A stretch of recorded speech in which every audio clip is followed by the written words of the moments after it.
Hello, good morning and welcome to Newsfile. This is your most authoritative news analysis platform. And here on Newsfile, as we always do, we put Ghana first. Some 771,000 people have died in road accidents in just 3 months. We'll be talking the solutions. Motor accident figures in the country, a writer says, appear to be growing with the population. Figures available indicate that 2,280, we are running into the thousands, several thousands, getting crushed every year. Last year was terrible, and this year, just in 3 months, that's the number we have discovered so far. But guess what? Our man on the beat, Seth Kwame Boateng, reports that this not all that is reported, and the police doesn't get to capture all the figures. Just this morning, he discovers over 50 deaths in one hospital alone. May not have been reported to the police. So we talk the solutions and we have the experts. We seem to now be renewing a failed Galamsey fight. We're asking what is new. Galamsey has caused the worst forms of pollution and contamination of water bodies. In a lot of instances, the turbidity rendering them, as in the water, unsuitable for domestic use and even for treatment by the water company. And sometimes it's made toxic with chemicals such as mercury and cyanide.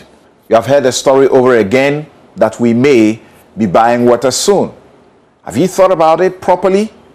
Can we contend with such a situation?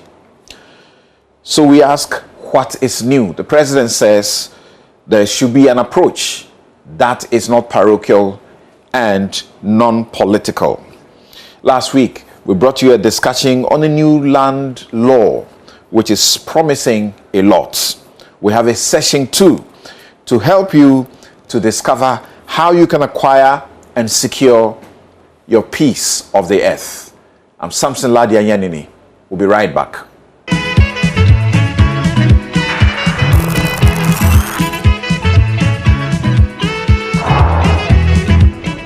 You're welcome back. Before I start in my introduction, I gave a figure. It's 771, not 1,000.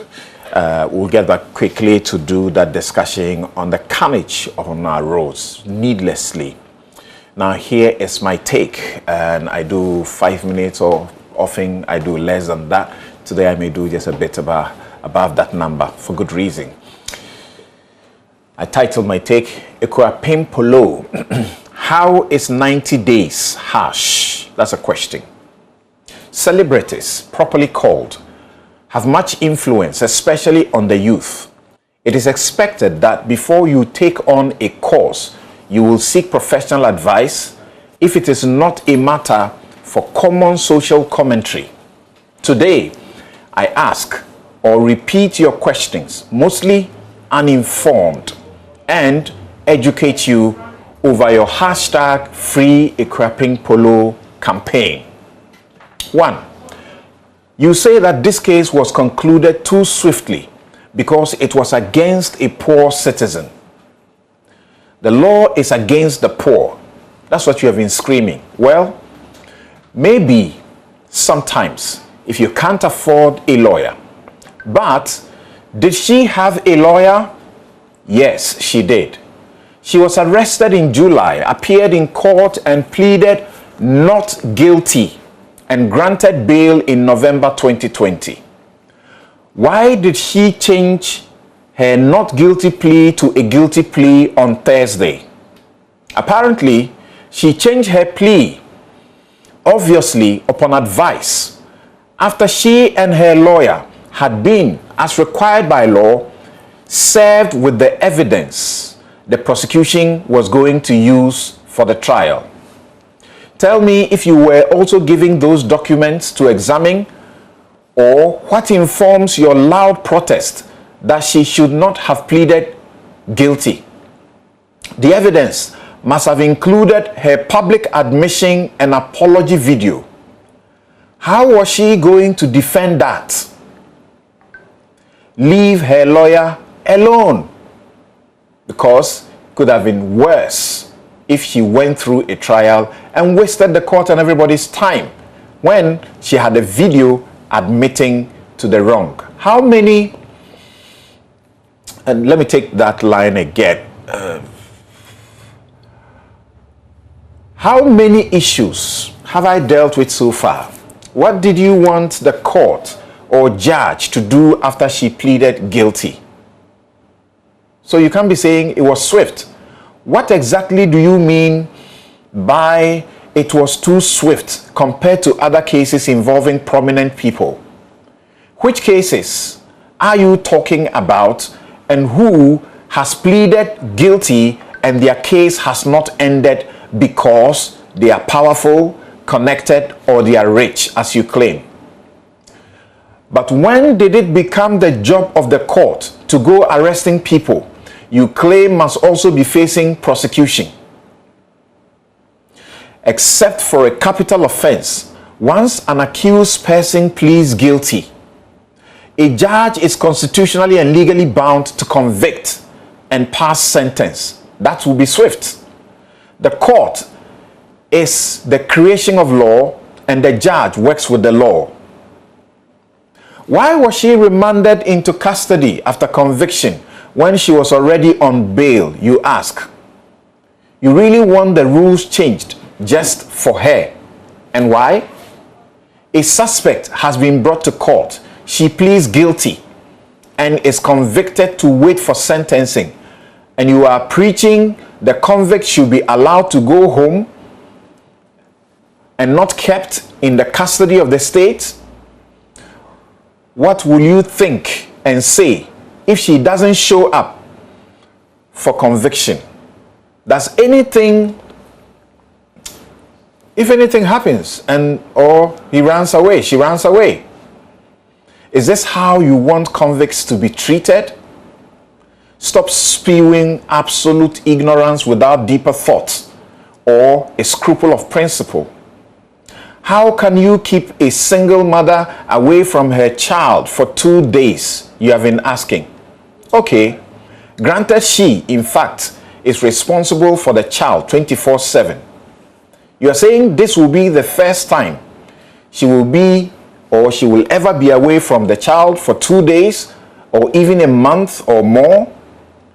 Do we have single mothers in custody, in prison in fact? Or we let them go when they plead or are found guilty of an offense? Why is her case different? Get this. The law mandates a judge to order pregnancy tests for a woman convicted before passing sentence in the interest of mother and unborn child. The law mandates that if the test proves positive, the judge shall hand a non-custodial sentence or pass a sentence but suspend its execution until an appropriate time, meaning the pregnant convict does not go to jail. But if she commits another offense during the period, she will be made to serve both the suspended and the fresh sentence together. The judge, acting within the law, had the power to hand her the maximum of 3 years for the first offense only, then a maximum of 60,000 Ghana cedis or plus 2 years each for the second and third offenses. That's 7 years altogether. But she handed her 90 days for each offense. Even that, she ordered the sentence to run concurrently, meaning she serves only 90 days and not the total of 270 days. The court had the power, taking all the circumstances into consideration, to opt for non-custodial sentence of a fine plus a bond to be of good behavior or a caution. It is the court that was seized with the facts, and it must have been aware of your uproar and shouts decrying her conduct and calling for action when she first published those pictures? What hypocrisy of a confused generation in dire need of principles, a sense of decency, and a scruple of morality. You shouted, deal with her, she's been dealt with, and even leniently, and you say what? May the child survive the potential effects of what he was put through by her mother. If you must continue your campaign for freedom, now is the time, because a judge has no such powers to free a convict. The president wields the prerogative power of mercy to grant a pardon or reduce her sentence. If he is minded to do so in this case, I doubt he will want to contemplate that.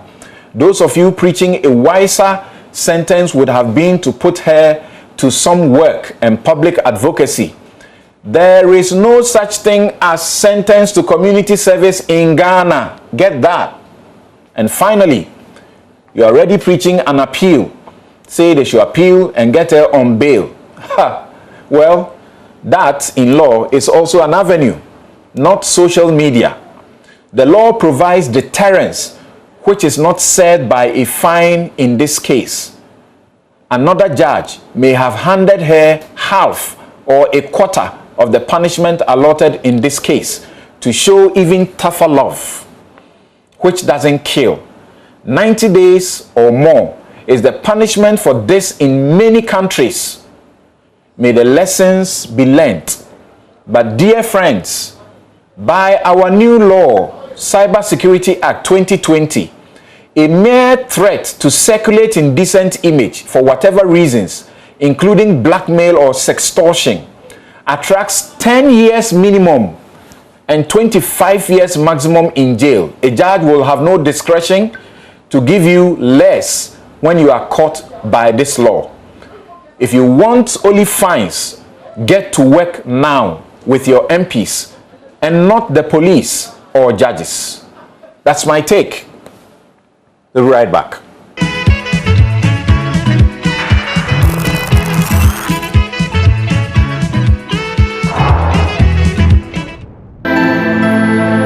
"29-year-old Mark Ofosu-Ampadu Jr. was among the thousands who were killed in road accident last year.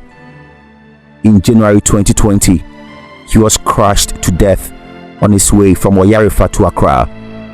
It is a very painful loss to the family.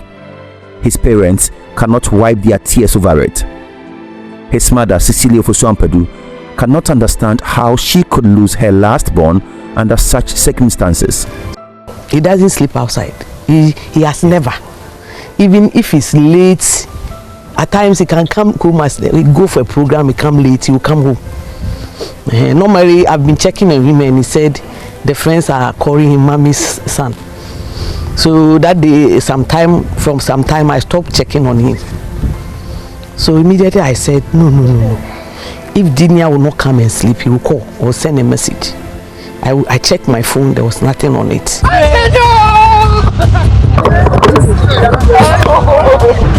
In January 2020, mortuaries in and around the central region received scores of such bodies. They were involved in that Dumpuasi fatal accident, which claimed at least 34 lives. The accident happened at dawn and 3 vehicles were involved. Mark Miracle was one of the drivers, and he admits his negligence caused that accident. 44 people were in his bus and 22 of them died. The other 12 were in the other bus. And because Nyamina and I'm swimming by Papa, me drove for. She said, National Road Safety near Casabi. Unya, we had that when now be Kirby practice when in us own to me now who's Kirby bar.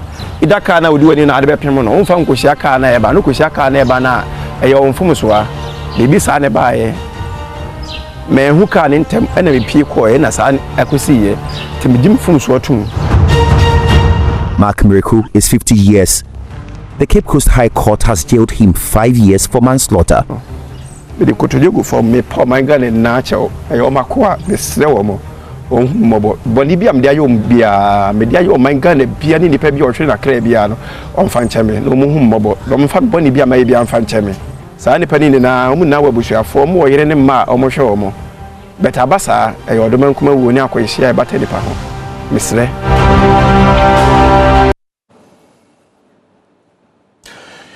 You're welcome back.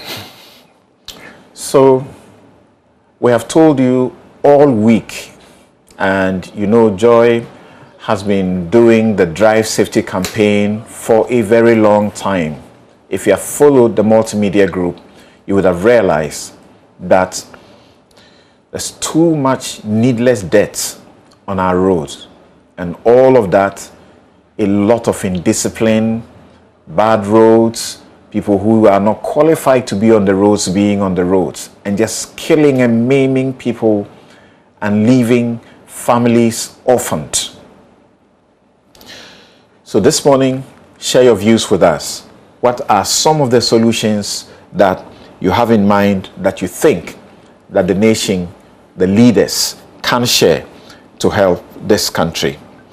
Now, as always, you can trust us for the best of experts to help us to deal with this subject. And joining us this morning to help us do this discussion, Superintendent Alexander K. Obing, and he's Director Education Research and Training at the Motor Traffic and Transport Department of the Police. Thank you so very much. Always excited to have you on my shows. Right. He's not joining us alone. We have other guests with expertise who are going to assist us right now to look at these issues. And I am more interested in you joining and sending us messages to tell us what you think are some of the solutions that we can use. Engineer David Osafua Dontain is Director Planning and Programs, the National Road Safety Authority. It used to be a commission. Thank you so much for making time to join us this morning, sir. Yes, sir. Right. And joining us via Zoom is Dr. Daniel Asenso Jambibi. He's Director, CSIR, Building and Road Research Institute. Thank you so very much for your time this morning, sir. Okay, and you need to unmute. Thank you, thank you, thank you. So let's start with the Road Safety Authority. Take us back into the statistics, and I'm looking at them right here in my front, and I can't believe that this is what is happening to this country. Good morning, Samson, and then good morning to all our cherished viewers. Once again, we are around this table. I remember a couple of months ago, we sat around here and discussed the same issue. But let me say that I'm motivated by the song which was played when we all got seated. Asemi Edika. Wanabeka. So you have set the stage right for us to talk about. Part of it is Ejumayisu de Ye. Ejumayisu de Ye. We have given that job to you, yes, and the police. Yes. Now, I think that I am excited to see on the table us coming to talk about solutions, not problems. I think it is enough. Every Ghanaian here in Ghana, I think that we all know the problems. We have spoken about the problems from time immemorial. Where are the solutions? And I think I am happy that this platform has now set the stage for us to begin to talk about solutions, but not problems. What is on the table now is that in 3 months, January, February, March, we recorded 771 deaths. Now, if you look back, this appeared to be unprecedented compared to previous years. And this is only the numbers that have been reported. Okay. As in to the police. Okay. Right? Yes. Yes. Yes, and indeed. I just mentioned that this morning, Seth Kwamboating, who is on this beat for this documentary, is right now at a facility where 54 fatalities were taken care of in that particular place. And he has gathered that a lot of it doesn't get reported and it's not captured in your statistics. Okay. Yes, so you are comparing to previous year. Okay. So now, if you look at this situation, then indeed it requires that we really talk about it and do something. Now, doing something means that all the stakeholders, Ghana in particular, and all the key players must begin to now act in a manner that we will all recognize that we are solving a problem. So we should accept right from the beginning that we have a problem. Now, are we thinking that we got to know that we have a problem today? In the past 20 years, when we started putting together statistics, we have said it severally that Ghana averagely will record 2,000 deaths in a year on road traffic crashes. That's for just the death. That's the and death. I want you to remember that as you watch and listening, that is just for those who die, unfortunately. But behind that, you should get to know about the figures, the statistics of those who are maimed, those who have lost their limbs, you know, breadwinners who can no longer do what they had to do. Some that have just been turned into vegetables simply because of one drunk driver or one indisciplined driver or road user. Good. So having said that, we are aware that if you, for the past 10 years, if we are even going by 2,000 deaths per year, then you are talking about 10 years times 2,000. And that is huge. Now, that is just about statistics. We are talking about those who have been maimed, as you said, injured, to the extent that they cannot do anything. An arm is amputated, a leg is amputated. Now they become a burden to society, especially families. Do we know the number of children who, as a result of road traffic crashes, have stopped going to school and they are at home, become burden for parents? Do we know the implications on society to the extent that even if we come to national economies, 1.6% of our GDP is lost due to road traffic crashes? Now, if my mathematics will get me right, then we're talking about beyond 800 million Ghana cedis a year gone into hospital bills, gone into beds, human resource, the loss in, put all together. And the pain and the agony at homes itself. Now, something. That amount you spoke about can help us effectively deal with free SHS, can help us to ensure that those two young boys who went to kill their 11-year-old or how many years old, you know, friend, yes, for money will get education and will not be on the street or do some of these things. Fantastic. Now, if that money again is put together, it can change a whole society. It can be used for building schools, building hospitals, or even taking care of children to grow and become citizens of this country. In fact, we'll not have beggars on our streets. Exactly. We'll not have children hawking around the streets. At worst, it can also be used to dualize some of these highways that we are talking about. So why are we losing this chunk of money when we can do something to protect this investment? Now, it has come to a stage that if you think you have not heard the National Road Safety Authority or the police talking about road safety and the need for us to act, then the time is now. Individually, we are all coming around the table with a vaccine. Because I said a vaccine because when COVID came and we all dedicated ourselves in various ways to fight it, we fought it. And now, even though it is not eradicated, we see some reduction in terms of the rate of infections. It is the same way we are advocating that let us meet these statistics squarely. In any case, if you compare last year, which is 2,589 deaths, added to this year, we've already passed 3,000 deaths in 15 months. If you compare to COVID, the same period of our 15 months, it's not hit even 800. So, which one would you want to dedicate resources, energy, and efforts to fight it? We are not recognizing the effect of accidents because it's been there with us for a very long time. We appear to be taking that it is normal, but it is not. Okay.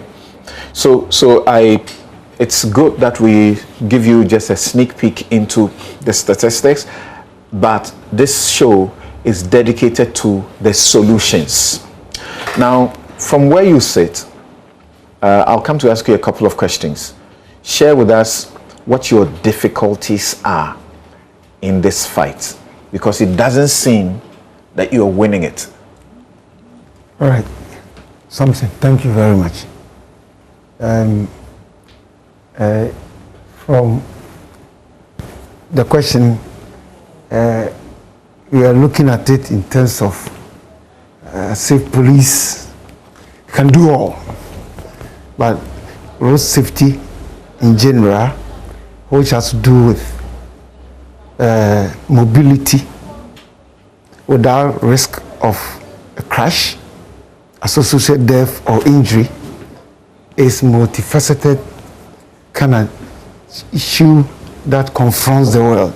Therefore, it has multiplicity of stakeholders. Even in the areas where we find ourselves as traffic police, there are a lot of agencies that come to play to ensure that we have enhanced enforcement and stringent enforcement. And therefore, when you look at traffic police as in Ghana, if you want to do further analysis, you must go back and look at how it has evolved and how far we have come. That not long in 1952, prior to independence, traffic police unit was established because at that time our forebears brought on stream the first road traffic ordinance number 55. And so enforcement came in. Since, though the law has been amended, the last time I got amended was in 2004 and gave us this. In terms of enforcement efforts, you haven't seen much amendments in terms of traffic policing, because in the act that amended the 1952 one, the vision of Ghana is, for example, to ensure that police effort is strengthened, i.e., you look at section 118 to ensure that traffic police is automated, for example. Why? Because within the UN system, all member countries have shifted from in situ traffic enforcement, which has to do with get traffic police officers or police personnel, train them, equip them, clothe them, and let them deploy them to stand at strategic duty points, use the eye, and interact. That hasn't worked. So our forebears in 2004 said we should move away from that. So we go to section 118. They have given us the way to ensure that we inject automation into traffic policing in Ghana. Something we ask ourselves, how far have we gone? I posit that moving forward, that concept, that strategy, we have to pursue it with all our might to get it done, because countries that have done it, there is high deterrence, there is high sense of detection, and therefore, though they have many vehicles on the roads, because the roads are not left free, but there are sensors that detect, and motorists are aware, Some may be recalcitrant as what, but because these things are there, they refrain from committing. And in such instances, incidents of crashes and preventable death ceases or are minimal. Again, when we look at these enforcement efforts of police, one aspect of it, for example, in our lifetime, we're talking about, that seemed to make even police weak, has to do with removal of, for example, or towing service delivery. If you look at the law, it is the responsibility of traffic police to be informed and to deploy capacity to go and quickly remove obstructions that pose danger nocturnally and diurnally. We ask ourselves, what is the capacity of the state in terms of towing vehicle ownership? If it is not present, then of course, policing is using the hand and human effort, which won't work, because when transit vehicles that are loaded breaks down, when prime movers or articulated trucks get broken down, you cannot use human effort to push. Okay. You need, so let's do this. Let's do this. Let me get to Dr. Daniel Asenso Jambibi, and then I take his initial comment. Then I'll return to you, because you've already gone ahead to suggest the solutions. Good. You say automation of traffic policing rather than in-situ traffic policing is the way to go. So I will get back to you to find out what exactly is this automation of traffic policing, what will it take, where are we with it, and why are we where we are now. But Dr. Asenso Jambibi, from where you sit, what's your diagnosis of the reasons we are where we are, recording increasing numbers instead of the expected reduction? I've been reading an article by Nana Sefa Chum, who says that indeed the figures we are talking about are nothing to write home about, as they continue to soar each passing year. Then he gives the figures for previous years and so on, and shows that the majority of the crashes are blamed on commercial vehicles.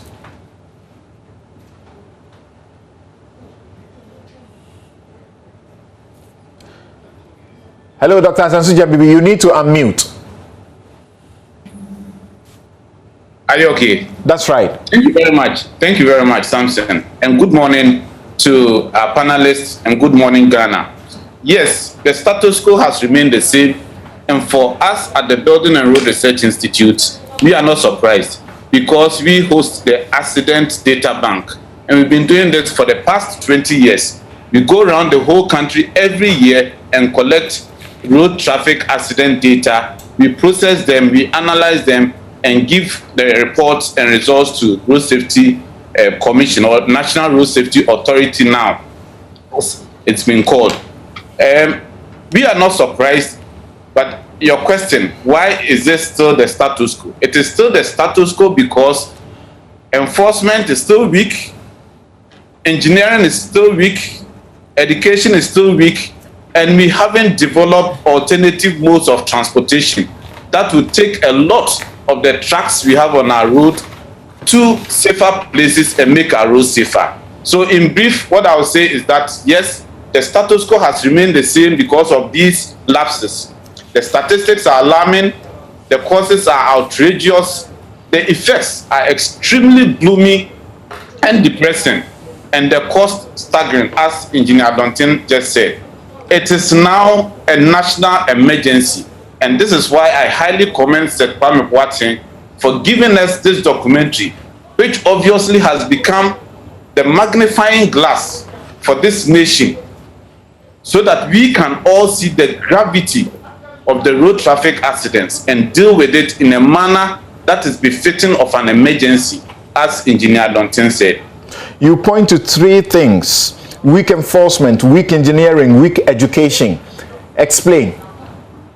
Okay, when it comes to enforcement, Superintendent Obin just said that the manual way of enforcing traffic regulations has not worked because you are dealing with human beings who are supposed to enforce the rules.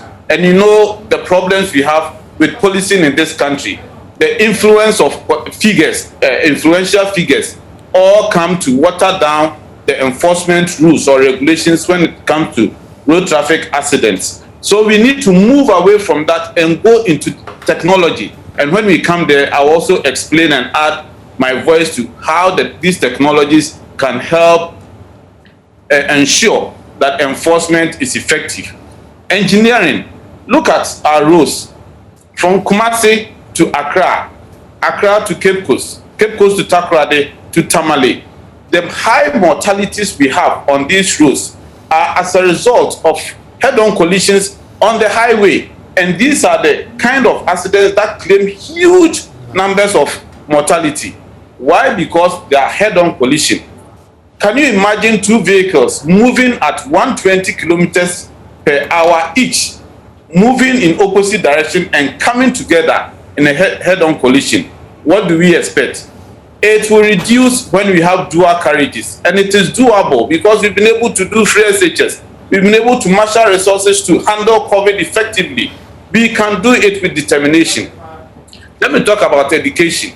Now, look at our transport drivers, the trotro drivers. How many of them have the basic education to read road signs and to be able to interpret them and give judgment, good judgment on the roads? So if they cannot read, if they cannot even anticipate and project the kind of the speed that the oncoming vehicle is coming, and they have to overtake at every instant, what do we expect? And I added the fourth one, which is the alternative mode of transportation. If you look at our road sector now, all the trucks that transport goods from Tema across the length of this country to the north, they are all on the roads. And I'll come to a very important point where we have trucks that are supposed to be not more than 60 tons are overloaded to the extent of 87 tons plying our road. They are destroying the road so that the roads are not able to last their lifetime. And secondly, they break down on the road and they become a nuisance on the road and they become obstruction to other motorists. So that is the explanation I'm giving to engineering, enforcement, education, and how we have not been able to provide alternative modes of transport that can take away most of the transportation of goods from the ports to the countryside or to the hinterlands from the road. If you have an effective railway system, I'm sure most of our fuel tankers and all these huge trucks we find on our road can be transported by rail into Kumasi, Cape Coast, Takoradi, Tamale, Bolga, and we can relieve the road of this heavy traffic that is causing this kind of havoc on our road. All right. So clearly, the engineering aspect, as far as you are concerned, should be top on your list of three. They are all important. Enforcement is critical.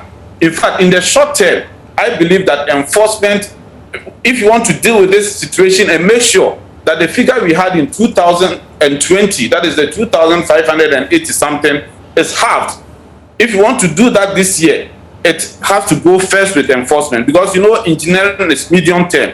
Building a dual carriage will not take 3 months or 1 year. And the second one, you see, the education. We have done the education for as long as I was a kid, and I can remember the road safety education. So, something, let me add to it. Is not the education as we are doing now. Education of drivers. How many drivers can read and write? You understand? Okay. How many drivers know? In US, they have something they call driver ed. That is driver education. You first do a visual test, you do alcohol test, you do drug test. All right. Before you are let onto the road. Now, to the Road Safety Authority, I should begin with the number 2 of the solutions that,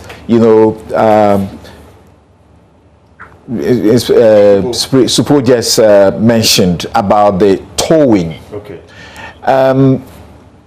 A friend of mine just sent me a message, Douglas 24, and he says that, and this is some statistic that we have been familiar with, that Africa has 2% of the world's cars, only 2% of the world's cars, but 20% of the road deaths. Is towing or lack of good towing facilities, doing so swiftly, the reason? How much of that is to blame? Okay. I think that Supo, well, in his preamble, mentioned... Maybe you should just say Alex, and Alex. He'll be cool with that. Thank you. You know, when people have titles like doctor, you just say doctor, so professor, engineer, police is Supo, COP, and so on. Let's proceed. But let's move on. Well, for as long as the PhD is not acquired in 4 months, it is worth giving credit to it. Yeah. Okay, that's fine. But when it comes to towing, I think that the history is so clear to all of us when we notice and identified it as one of the critical problems in road safety management in Ghana, because at the time, I think somewhere 2017, and before then, we had done our analysis and found that fatal crashes, one of them happened as a result of vehicles getting disabled.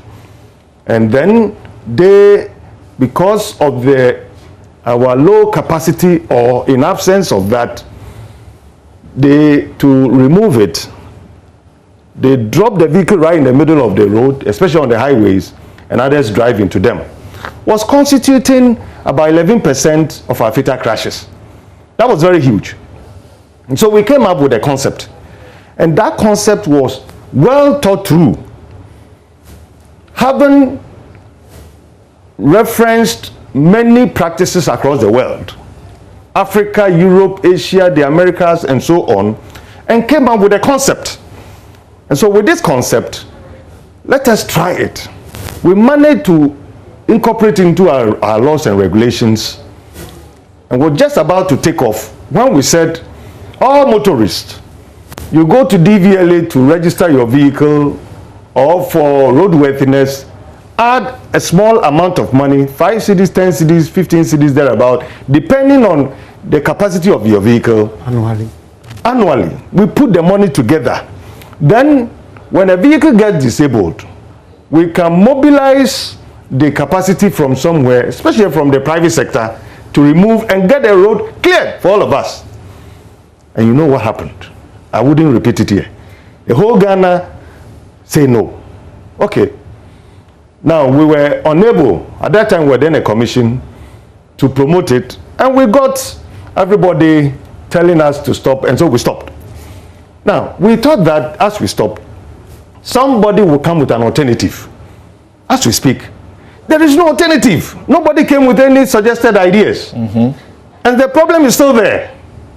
And just recently, on Monday or so, we all woke up in the morning, and right in front of us here, Tesano, in the city, not on a highway, in the city, a bus with passengers drove into a disabled vehicles. Now, people even ask questions as to the presence of the Tesano police station, which was very close. But the issue is that if we were even unable to lift it or protect that particular incident at Tesano in Accra, what about Praso or somewhere in the interlands when it happens? It means that the capacity is not there. Now, we haven't slept over it, National Road Safety Authority in particular. We're discussing with the police and discussing with the ministry that we must do something by all means. In any case, this week, I think the issue has come up into the media discussing. If we are going back to, they call it Sankofa, going back to the old concept and bring it back. But that is not the issue for now, about levies and payment. What we want is the service. Somebody must be able to have the capacity to remove disabled vehicles. Otherwise, you know what is coming? Now, Niger, Burkina Faso, Togo, Mali, and all these countries are now loading or coming to our harbors, Tema and Takoradi, and loading their stuff across our highways to their various countries. Most of their vehicles are not roadworthy, I can see. And they load so high that they get into the middle of the road and they break down. How do we remove these vehicles so that we don't drive into? Move on to the Accra-Kumasi highway and see. If you don't find numbers, I am sure 10, 15, 20 vehicles, find them in positions that are so crucial that if you don't remove them in an hour or two, it will result in a crash and deaths. It has come to a situation that we must act on. Yeah, so what is our solution? Our solution is that we have 4 options to select from. That's why I said today we're talking about solutions. Right. One is this very one which we brought up, the levy system that people kick against. Yes. It's one. It's still an option. The second is think for it's still insurance. it's still an option? It's still an option. In that same In old that law? same old law. Right. Because the law has not been repealed or amended. So it's still there. Until Parliament amends it, that is what is the law now. So it's still there. Now, the second one is for insurance to pick it up. So when you go and register with any insurance, the insurance will add a small fee and say, whenever you get into such a situation, call me and I will do it for you. That is 2. 3, we can also decide that mandatorily you go and subscribe to a towing service company already set up, and then he will deal with you. If you register with me, these are my conditions. Whenever you break down, I will come and handle it for you. That is there. And the last one is perhaps government would want to vote money and invest and buy the trucks for the police to do it, or for the National Road Safety Authority to do it. But I can tell you, my good friends, globally, it's a private sector-led venture.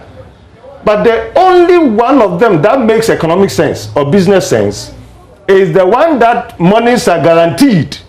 There is flow of funds available to do it.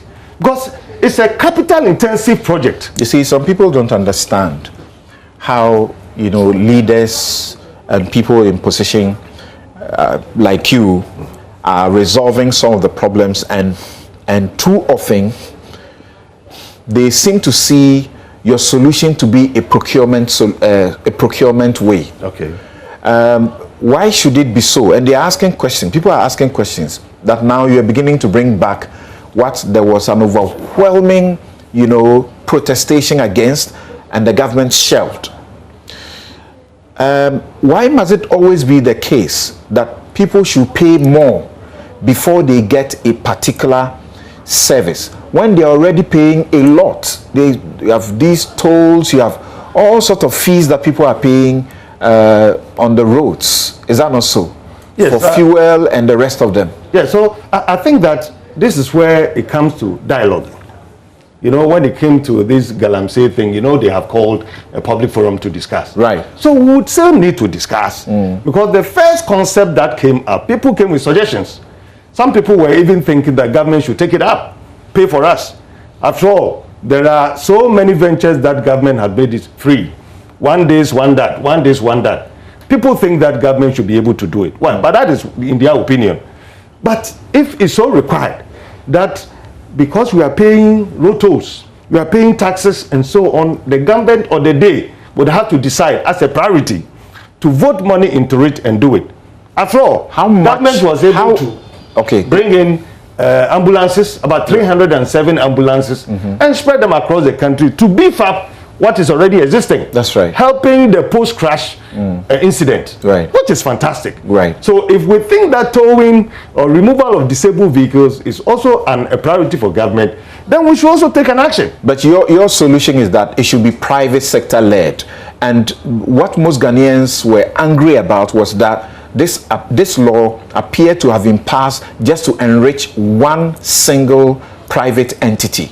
So the suggestions were made that we already have a system. So why don't you decentralize it properly?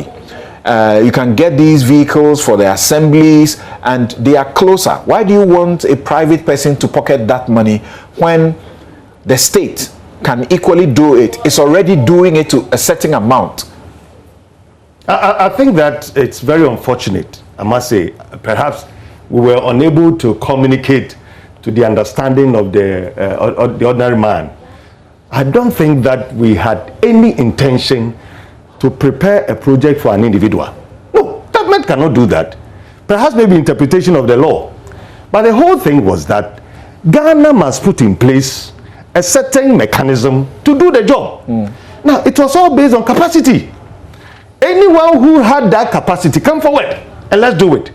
If you come and say, I have 20 trucks and this is how I want to operate, so be it. But you cannot have nothing and come and make any pronouncements or pledge that, how do you do it? Come with capacity. So is an individual... At the time you had a number of private sector participants, but in the end, they wanted the government to still give them the money to be able to deliver the job. Exactly. So, unlike Zoom Lion, that appeared to have the capacity. So the question is, are we saying that it's either the chicken before the egg or egg before the chicken? The capacity is this. All right. I have the capacity. I want to do it.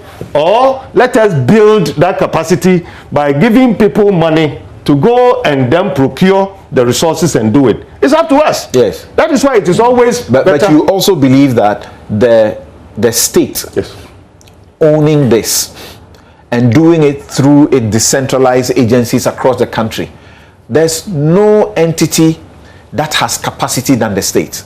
Okay. So the state is everywhere. Yes. And no one single company can claim to be better spread and has a financial muscle to do it better than the state. So do you still agree that that's a viable option? And my very final question to you before I come to Alex is, how much of the carnage will this reduce? You know, in my introductory, I said that at the time that we were preparing this whole package, the contribution from disabled vehicles, fatal crashes, was about 11%. Okay. In some years, it will go as far as 21%. So we're hovering around between 10 to 21%.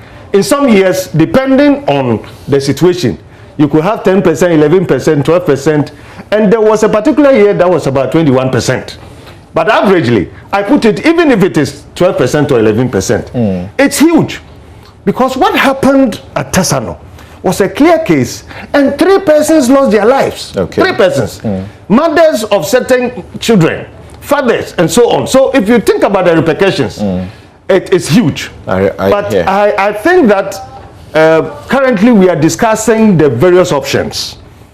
People made contributions, and at the time that we wanted to roll on and it was no, they came with some kind of ideas, especially in relation to procurement.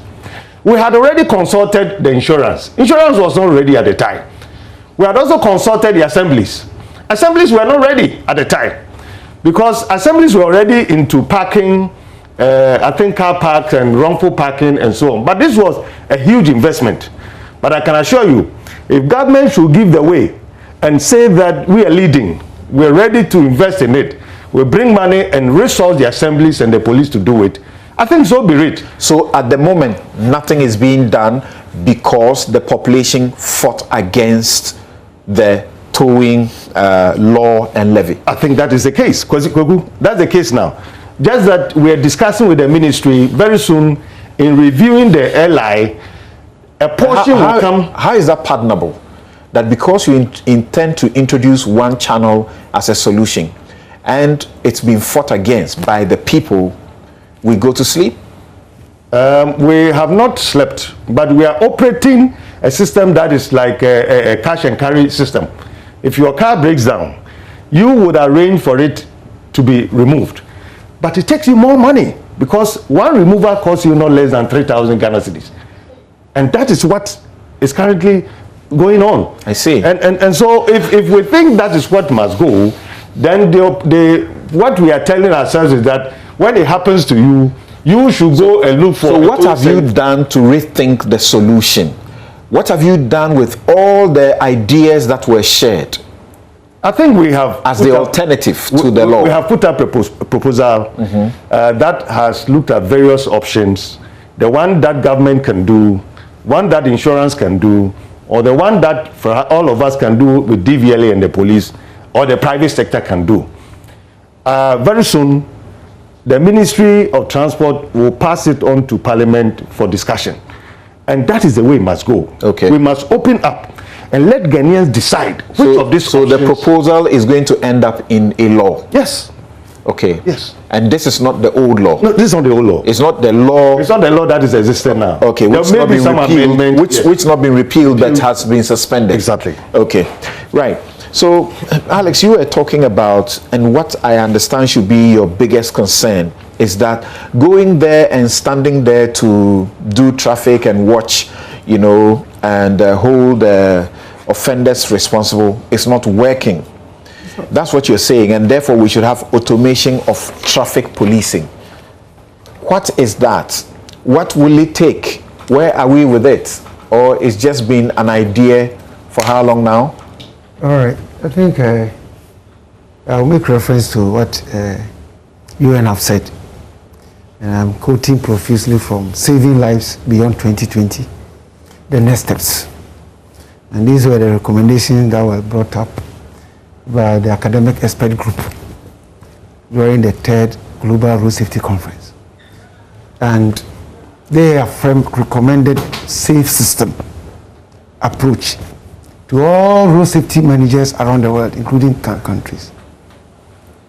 And I'm happy that the benefit that the world got from the first decade, from 2011 to 2020, Ghana also benefited.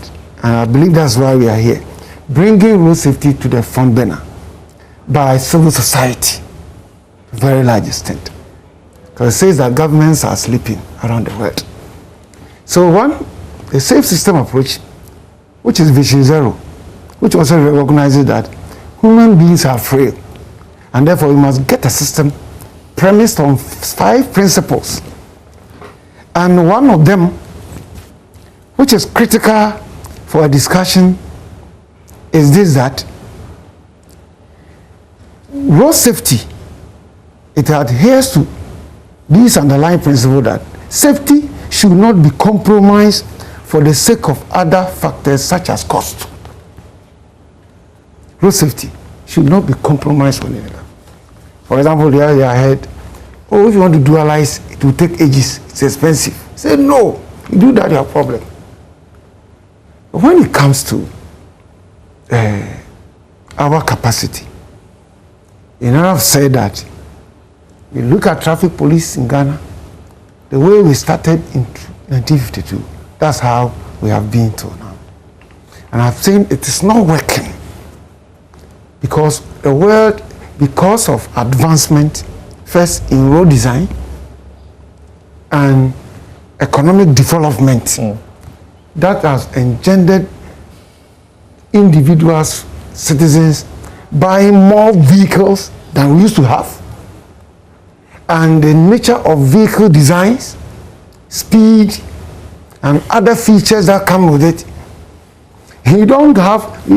it should speak to you clearly that the traffic police officer that was envisaged in 2052 should not be left with the same methods.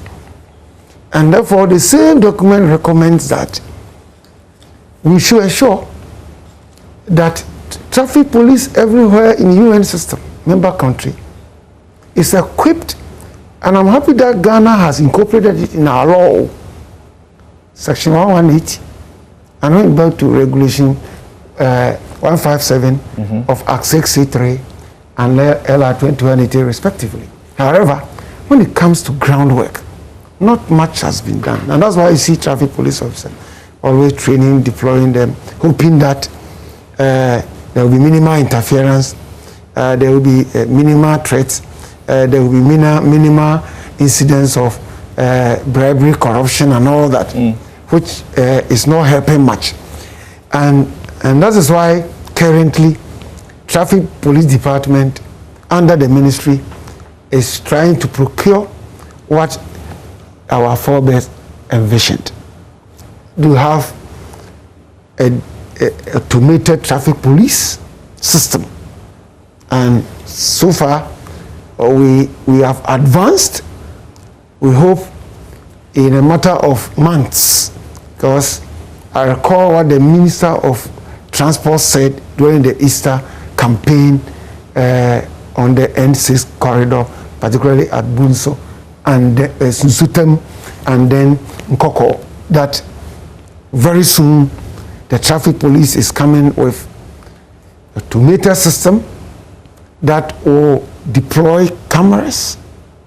These are traffic cameras that will detect in-traffic violations that leads to crashes, because it's not going to only going to deploy only unattended cameras, but some will be in vehicle. And so we spot you, we look for you, give you a ticket. Is that it? The issue is not even looking for you in terms of physical, but electronically, because the vehicle owner's data is sitting at the DVLA automated vehicle register. Your information on license, insurance is sitting on motor insurance. You believe the minister who says very soon, and you don't even have a pilot around the place? What I'm saying that piloting and all that has been done. What is it that we are procuring? Because if there's no pilot, you don't go and procure a system, isn't it? All these things have been done over the years. What is it is the procurement, and so far government have gone far. We expect. How do you say over the years? Because as far as we know, the contract was given to this one, is it everywhere, Beijing everywhere, China people, and then there was an abrogation of it or something, and they have sued the country. Surveillance. And that's only for surveillance. Yes, and then give it to another. Okay. Traffic. That's only for surveillance. Okay. And that is how far we have gone under Act 118, Okay. 157. I'm saying that we've gone very far, and very soon a first electronic ticket will be deployed Really? to an offender, and that to a very large extent will ensure that an offender will be forthcoming from the comfort of his home. But meanwhile, you pay as it pertains to other jurisdictions, and we expect that it will complement and reinforce our effort, because if you have such a deployed facility technology,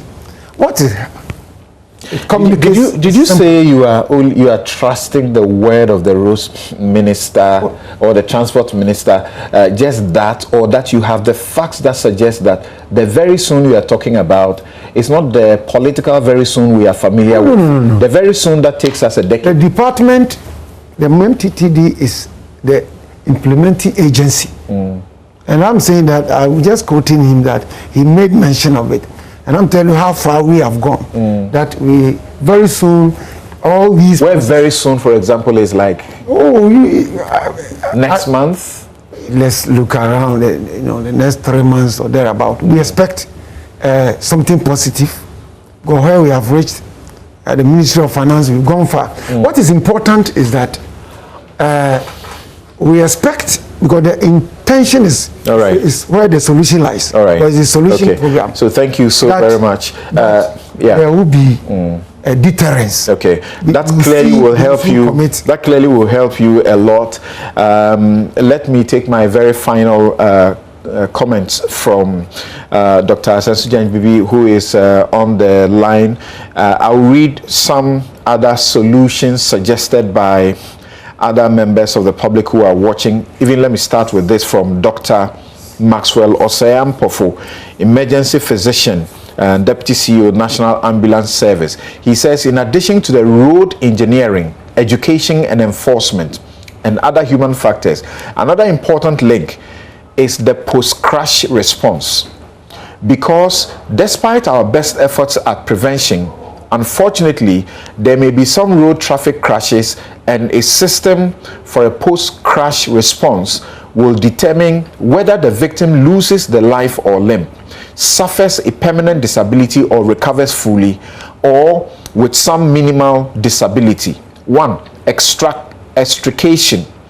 Injuries are aggravated with poor extrication. 2. Pre-hospital emergency response. Both ground emergency medical services and helicopter emergency medical services. 3. Dedicated trauma centers where the injured can be sent to at the moment there is delay in the care of the injured because of competition for bed space with other chronic illnesses leading to poor outcomes. Finally, trauma centers linked to rehabilitation centers. So there should be an integrated approach to this challenge to get the best of outcomes. Yes, let's have you end with us briefly.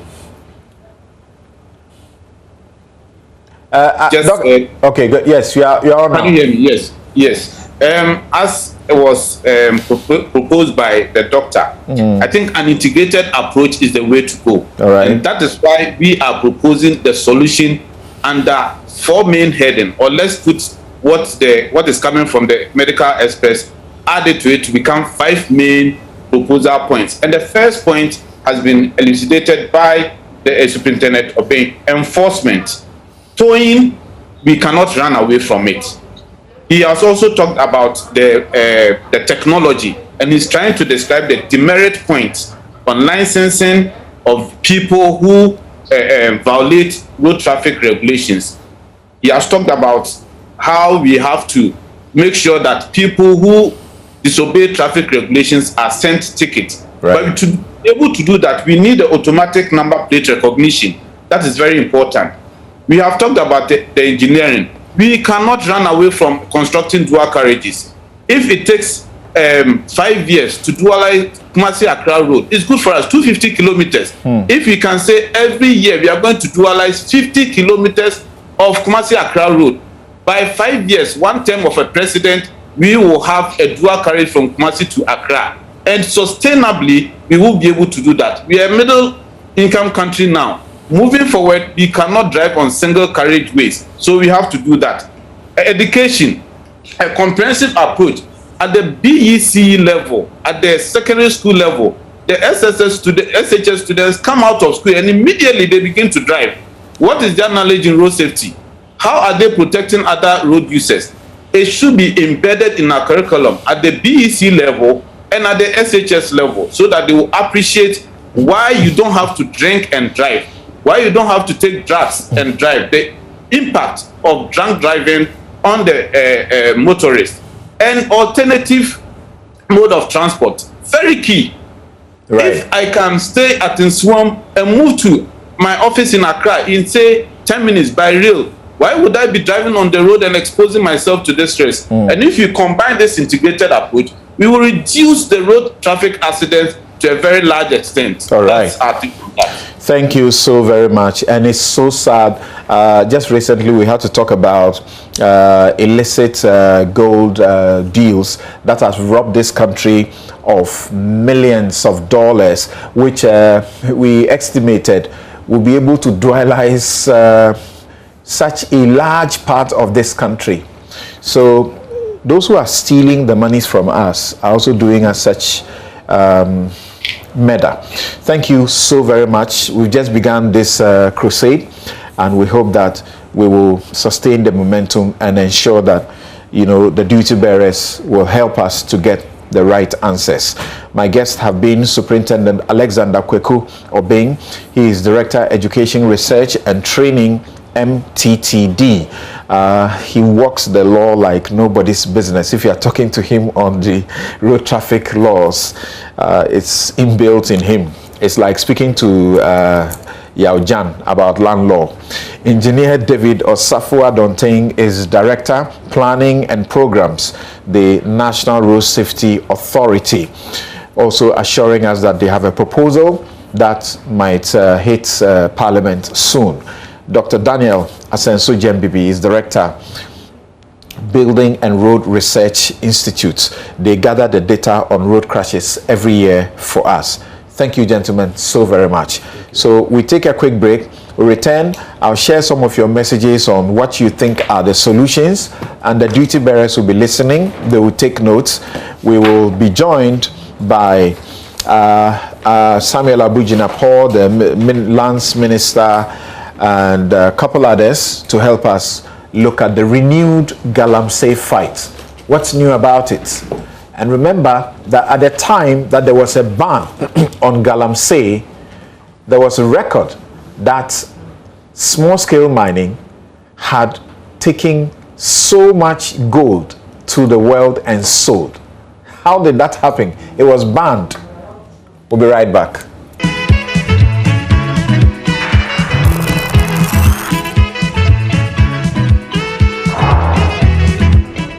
Welcome back. This is Newsfile, it's the most authoritative news analysis platform, and here on Newsfile we put Ghana first. I share with you briefly some of your messages, and then I get to the phone lines to speak to the Minister for Lands and Natural Resources, Abu Jinapor Samuel, who is also the MP for Damongo. Thank you very much for making the time to join us. We also have Professor Chris Gordon, Founding Director, Institute for Environment and Sanitation Studies at the University of Ghana, joining us via Zoom.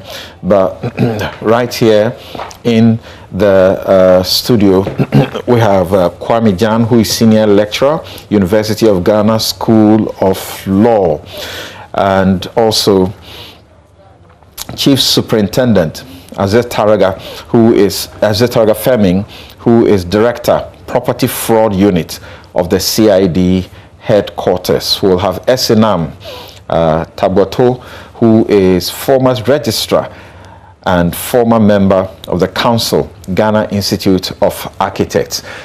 Just a few of your messages here now. Now, Primakov Yajevi says that our streets are very dark at night. We don't see each other. Our roads must be dualized. Kofi Amwa says all vehicles pay insurance, but not all vehicles get involved in accidents every year. Can the National Insurance Commission lead the insurance companies to collectively fund the towing services on our highways? Should they continue loaning or investing their premiums in government? Have good hearts.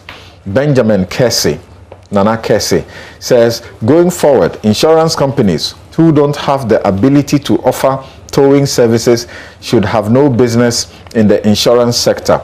We pay decent money for insurance in Ghana. Asking for towing services isn't out of place.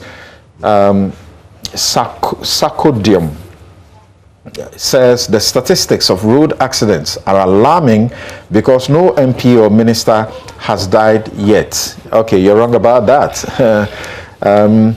Citizen Kwesi Huntsby says road crashes, the road safety education and enforcement are extremely poor. The engineering of our roads is catastrophic. A major way to curb these crashes is to enforce road safety regulations and dualize our major highways. Matilda Boedu says, we pay so much for roadworthy, but our roads are not worthy. Aside enforcement, etc., cheap politicking also accounts for the road accidents in Ghana. Why would our leaders wait till electioneering year to complete roads which could have been completed within a year? Darrell Alan Tego says that please check those whose job it is to ensure compliance with our road traffic rules, engineers who design our roads, and the DVLA in the manner in which they certify some vehicles as roadworthy. Dr. Charles Rekubrobe says the solutions are all codified in our laws.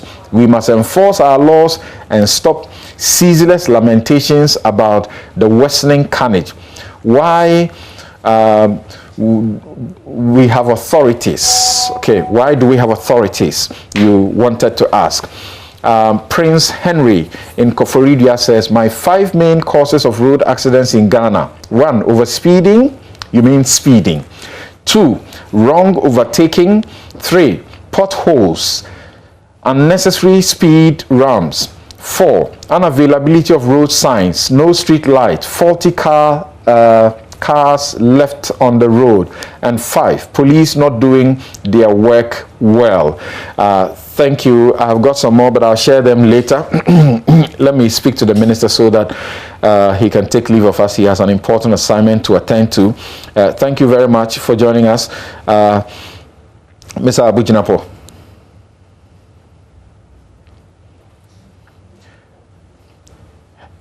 Hello, Abu Jinapo. Hello, yes, sir. Samson, thank you very much for having me. Great.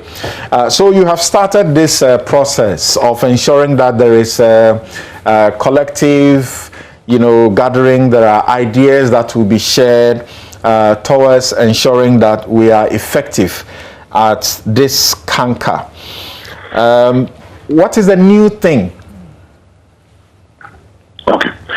Thank you very much, Samson. And please, if you allow me, let me say a very good morning to your cherished listeners, and also to a good morning and a big hello to my lecturer, Mr. Kwame Jan, my law lecturer, and also to thank all the participants at the National Consultative Dialogue, particularly the leaders of the opposition party who actually made it a point to appear and make their contribution. We are very, very grateful to them. The new thing is that, as you rightly said, this is an age-old issue in our country. We've tried all kinds of measures. In some cases, we've chalked some achievements. But quite clearly, it's obvious that we require a more broad-based support and effort, and also the buy-in of all the stakeholders. I mean, if you understand the complexities of illegal small-scale mining, you come to the conclusion that you cannot, for instance, fight small-scale mining, for not a contombra or taco or whatever, without, for instance, the support of the chief or the local government officials, without the support of the political parties, opinion leaders, and so on. So this is an attempt, first of all, to galvanize as much support as we can, number one. Number two is also to open ourselves up for more input, more ideas, and indeed what happened between the 14th and the 16th clearly indicated that the consultative platform gave us an opportunity to get to be a lot more enlightened. But let me conclude on this question, on this answer, by quickly and forcefully submitting that the consultative forum in and by itself will not be sufficient. That will not result in just small-scale mining. It will help, it will contribute. It has already engendered some sort of enthusiasm and excitement about the need for us to work together to deal with this age-old problem. It's giving us opportunity to get into. But that in itself will not resolve it. We need a lot more, which is we need to implement the resolutions of the competitive dialogue. We need to strengthen the enforcement regime. We need to reform the Minerals Commission. We need to reform our policies. We need to make other interventions. So this is what I would say. What is new with that? So we are seeking to bring everybody on board. Right. So we got the consultative dialogue issuing a communique and describing illegal mining, which is popularly known as Galamsey, as a national emergency that requires urgent and concerted efforts. So my question is, this is not new. I've heard this over and again, particularly when President Akufo-Addo took over in his first term and then, bought into the media campaign and took it over in a way that got all the commendation, groundswell of support from everywhere.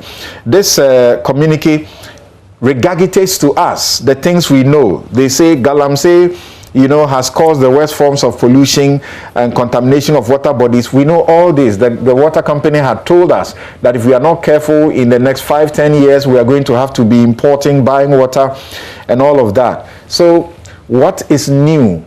The operation that was put in, why are we taking a new step? Don't we know the solutions already? Yes, so first of all, the effort was made in the first term of President Akufo-Addo yielded some results. I want to make the point you make forcefully. I don't accept the conclusion that everything that happened under President Akufo-Addo in his first term was entirely good in respect of small-scale mining. Neither was everything entirely bad. Some societies were achieved. There are lessons we can learn out of the first term effort. I mean, if you allow me, for instance, the introduction of the concept of community mining, training of small-scale mining, the whole legal regime, amending some of the laws, enacting new ones, or the punishment regime for foreigners to get themselves involved in small-scale mining, the use of and so many other things. But there were there are also some steps ought to be reviewed. What is new? What is new is that we've never had the occasion where you have, for instance, almost all the political parties gathered under one roof and making the clear assertion to the country that we are united in the policy regarding small-scale mining, which is that we support lawful, regulated, environmentally sound small-scale mining, and we discuss with illegal small-scale mining, which degrades our environment. I think that in itself is significant, and I've already said that alone will not resolve illegal small-scale mining in our country. It requires a lot more action, which is why, God willing, on Monday we are going to establish an implementation team that will see to the implementation of all the resolutions. And for instance, the resolution which was passed, which we all know, I should admit, that the enforcement regime and the punishment related to gas, we enforce and enforce the letter, that we should name and shame and punish people who are in government or who are chiefs or who are religious leaders or who are influenced, but who are involved in illegal small-scale mining. And I should say something, in all humility, that as a minister, if any such issue come to my attention, I will quickly refer you to the law enforcement agency to be able to deal with it without fear or favor. So that for me is quite new. The fact that we're able to bring literally all the stakeholders who have a connection or some connection or relevance to the effort to root out illegal small pitches were there. Political parties were there, society organizations were there, media people were there. But let me also add that the business of dealing with illegal small pitches, yes, the government of the day has responsibility. We are not going to share it. We are accountable for our stewardship in respect of this area. But we all have a role in the media. For instance, in the run-up to the election, the nature with which all of us approach illegal small-scale mining in respect of the elections and the politics. I'm not sure that a lot more people put the critical issues on the table. Should we allow small-scale mining to be a subject matter of partisan electoral politics? So we all have responsibilities in this endeavor. Okay, this thing about what has been done in the last 4 years, training miners in the best methods of mining, introducing community mining, enacting additional regulatory legislation, and so on. The president, when he spoke at the dialogues, said I called for a national discourse on the long-standing issue of illegal small-scale mining in our country. The reality is that illegal small-scale mining remains a major problem. What do you say to those who say the president and his own men put the biggest dampener on this particular fight? They refer to the Aisha Huang matter, they refer to an operative in the presidency who announced video captured as having actually sabotaging the process. They refer to the professor who was in charge of the interministerial and the minister then, and the allegations that came at him, excavators that were said to be missing, and all of that. And they say, so what are you talking about? You're wasting our time. What do you say to them? We are certainly not wasting your time. And the president is right that it remains a major issue. I don't even know how to. But first of all, the complexities of this industry is one that I believe we should all be courageous and sincere to admit. It's a very complex industry. You've mentioned you've mentioned politicians who are alleged to be involved in illegal small-scale mining, or who are complicit, or who are promoters of illegal small-scale mining. I'm not going to question and believe there are politicians who are involved in illegal small-scale mining. If we get the evidence, and if we have evidence of the table, we should have the courage to deal with it. But there are other sectors of our national life, other costumes of our national life, who are very much involved. I went to a program in my home region of Havana, and a question was put to me, an issue was put on the table about the harvesting of roast pork. And I made the point that government has a role to play, the police have a role to play, law enforcement agencies have a role to play, but the police also have a role to play. Because I've been around enough to know that a foreign national or a chainsaw operator cannot bump into a forest or cannot get into the space to harvest roast. If you want to answer a question without the factual or constructive consent of the chief, it is just not possible, or the opinion leaders, or the influencers in the community. It's the same thing for small-scale mining. You cannot have small-scale mining thrive in our community if the society rises up to say this is not an industry we will allow to prevail. It will not happen. So I'm not shirking the responsibility. I'm not passing the responsibility. But the point I'm making is that government has a role. There's no doubt about, and you can be rest assured that the president is very resolved in dealing with this matter. I have a role as a minister. All of us have roles. But I should say that it requires the support of all the time, which is why this national community dialogue is so important.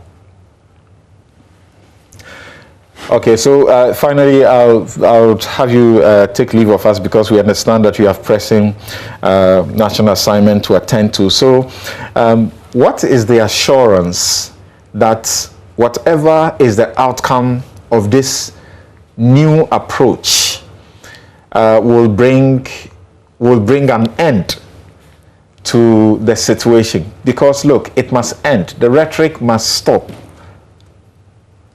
Yes, Samson, you're right. The rhetoric must stop. There's absolutely no two ways about that. Talk without action will not resolve anything. I'm not too sure we can be talking about an end or an eradication. Knowing the nature of this industry, I'm not too sure. I think it would be a bit over-ambitious to suggest or to think that you can eradicate it. And also knowing that whatever you have extractive industry everywhere in the world, you have problems with illegality. Ghana, we call it galamsey. In South Africa, they call it zamazama. The big issue there, the big issue in Australia, the big issue in Canada. But there are places where they have managed it to reasonable levels or tolerable situation. There are several of such examples. Now, we will, the assurance you can get from me and what matter from government is that whatever is required to be done in substantive terms, at least on the part of government, you can be rest assured that it will be done. But I should conclude by emphasizing, and keep emphasizing that it will not take the effort of the president alone, it will not take the effort of the sector minister, it will not take the effort of the government alone. It will take the collective effort of the nation. And if you understand the industry of legal small scale, that those who understand, you certainly will appreciate the point I make. That you require all hands on deck, require the critical mass to say enough is enough in legal small scale mining. We don't want it in our communities. We want to mine, let's do it responsibly, let's in a regulated fashion, with having regard to the environment and so on and so forth. If you don't have that, you can send the military into the community, you can send police, you can put in place all the measures. I'm afraid to say that we will not achieve the required result. But on the part of government and on my part, as a sector minister, no more than take it for granted. Whatever has to be done, certainly will be done. In integrity. Right, Samuel Abujinapo, we can only wish you the very best, because from what we have gathered, listening to people like Inusa Fuseni being blunt about how the underworld of this galamsey business can take you on, we can only wish you the best, but be assured that you have our support to ensure that you should do without fear or favor. People want to make wealth at the expense of our future and the future of our forests and our children, and we shouldn't allow that to happen. The president said he will put his presidency on the line. Unfortunately, people have not been too excited about how it has been delivered. So we wish you the very best. That is so kind of you, Samson, but please permit me to just make a quick point on the president putting his presidency on the line. And I think it's very important to explain that. When the president said he put his presidency on the line, he meant it, and he did put his presidency on the line. And just go and check the results of the 2020 election. If he had put his presidency on the line, what did he do to the senior minister? The senior minister is closest to him than anybody else. He's giving him what?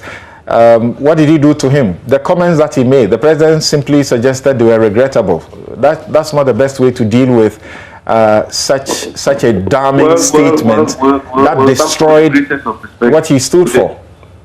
Samson, with the greatest of respect, let me disagree with you on that. I mean, that's a question of interpreting or the weight you placed on what the senior minister said and what you think ought to have been done. But that is not the issue.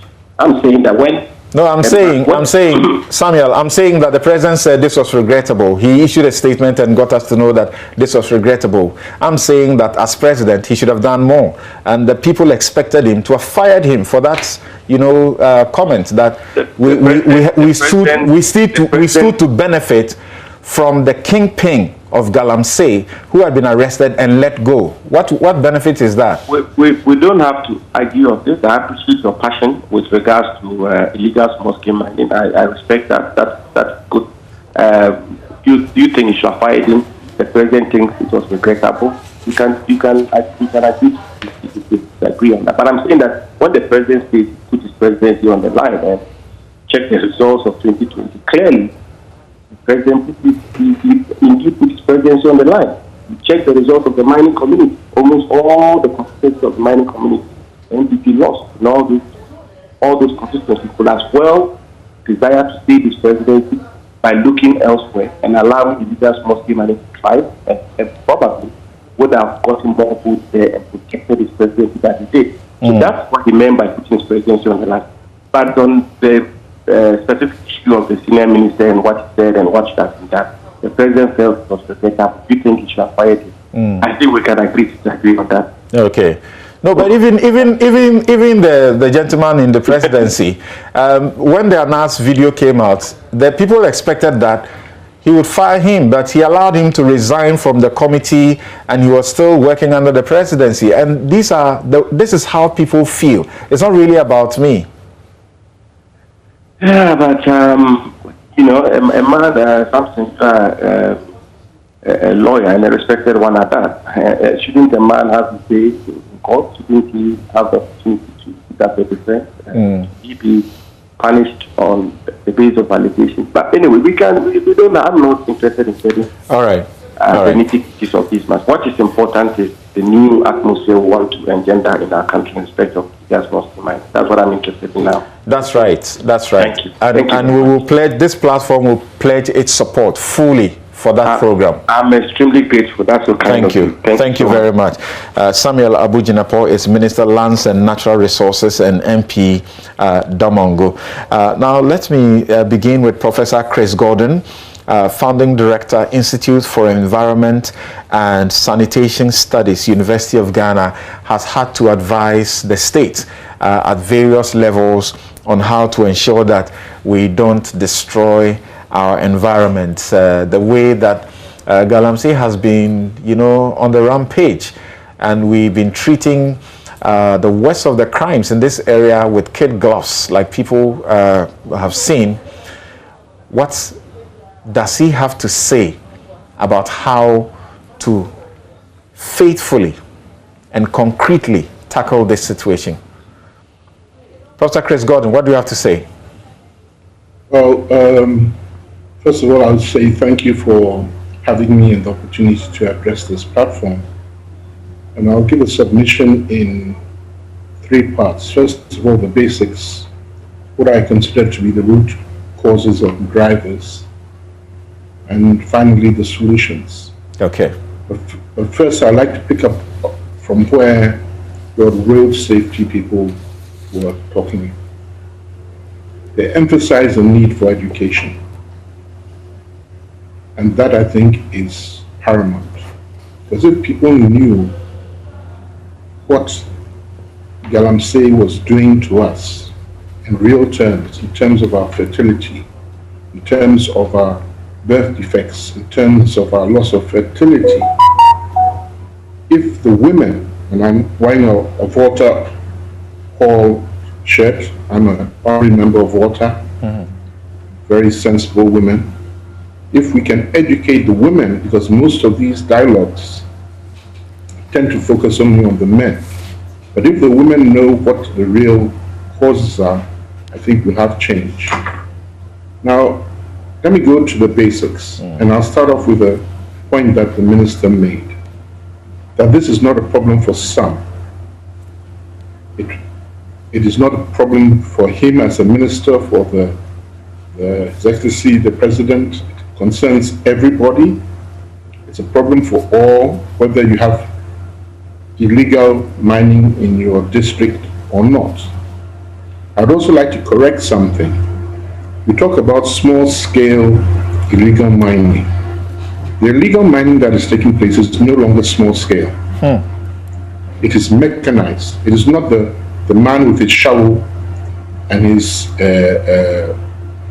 basin for sieving the gold, winning the gold that is in operation. We are talking about semi-industrial and industrial scale mining. The third thing is that I would tend to disagree with the minister on the fact that there's any innovation, because we could even say this atmosphere of hope, we had it earlier on when the media launched its campaign against Galamsey. And since the 1930s, when it was realized that this could be an issue, we've had successive interventions and dialogues. We had the asset dialogue in 2014, we had IIED in 2016, we had the, I'm looking at the document now, the Multi-Sectorial Mining Integrated Project, MMIP document 2017. We have many documents, dialogues, which are pushing the fact that it is unsustainable, it is frankly idiotic for this country to pursue small-scale mining the way it is done now. We have a group at the University of Ghana called the UG Mining Research Group. And it's not just geophysicists, geologists, environmentalists. We have people from literature, people from theater arts, because the only way you can solve this problem is by using a holistic approach. Okay. And this is what we have failed to do. We have failed to do this. So now I'll go to some of the root causes. And again, the minister has spoken to some of them. And if you have copies of the president's speech and the communique, you find they come up. But the first is giving people responsibility without the authority and means to exert that responsibility. I'm talking about root causes. Okay. You have criminality in the face of impunity. That is, you can do anything and get away with it. The lack of love of country, and this is mentioned in the president's speech when he says, we do not need special interest groups to campaign for the protection of the Ghanaian soil, flora, and fauna. It is we, the Ghanaian people, who must be the best protectors. So the point made about illegal mining taking place in a traditional authority area or a district area and nobody seems to know anything about it. It's unbelievable. It's unbelievable. And the fourth of the root cause is greed. Simple, undisguised greed. And there's a fifth issue, and that is the value system that we have in the country now when it comes to what is right, what is moral, and what is ethical. Now, you realize that I haven't talked about anything regarding the environment yet. Because all of these things are well established in many, many documents, repeated and repeated and repeated. So it's not as if we don't know what the problem is. We do not know what the ultimate cost will be, because we know right now that there are chemicals which are causing a generational shift in fertility of men, to the extent that male genital size is shrinking. This is published. This is not one of these things you hear in the market that if they shake your hand, something will happen to you. This is established fact that the human body is changing as a result of all the pollution we are putting in it. But as I said, we know all the causes, the problems and issues. So what is the solution? Right. The first solution is that we have to devolve the responsibility and give power to those who have the responsibility. So obviously this has to go down to the district level. It is the district that must control this. It is the traditional authorities who need to be part of how these things are run. Yes, you can have a national plan of action, you can have a national consensus, but when things are happening on the ground, you deal with the people who are closest to the problem if you want it solved. The second thing is we need to follow the money. We have people who are extremely rich in this country, and nobody cares or knows how they got that money, so long as they give tithe at church. So long as they do some social responsibility in terms of what they give to the community. But nobody asks them if the way they acquired that money has actually caused more harm to the community than the pittance that they give. The second point I would like to raise is that we need to tax ostentatious wealth. We have all sorts of people on social media platforms. I don't want to say bragging or whatever, because it's their right to do whatever they want. But if you're living in a country which has empowered you to be able to acquire wealth, you need to pay the appropriate tax to the government for providing that space for you to acquire that wealth. But if the tax regime is not being effected comprehensively, and we are only relying on people who have government jobs, in quotes, or some large industries. I believe the mining sector pays the largest tax.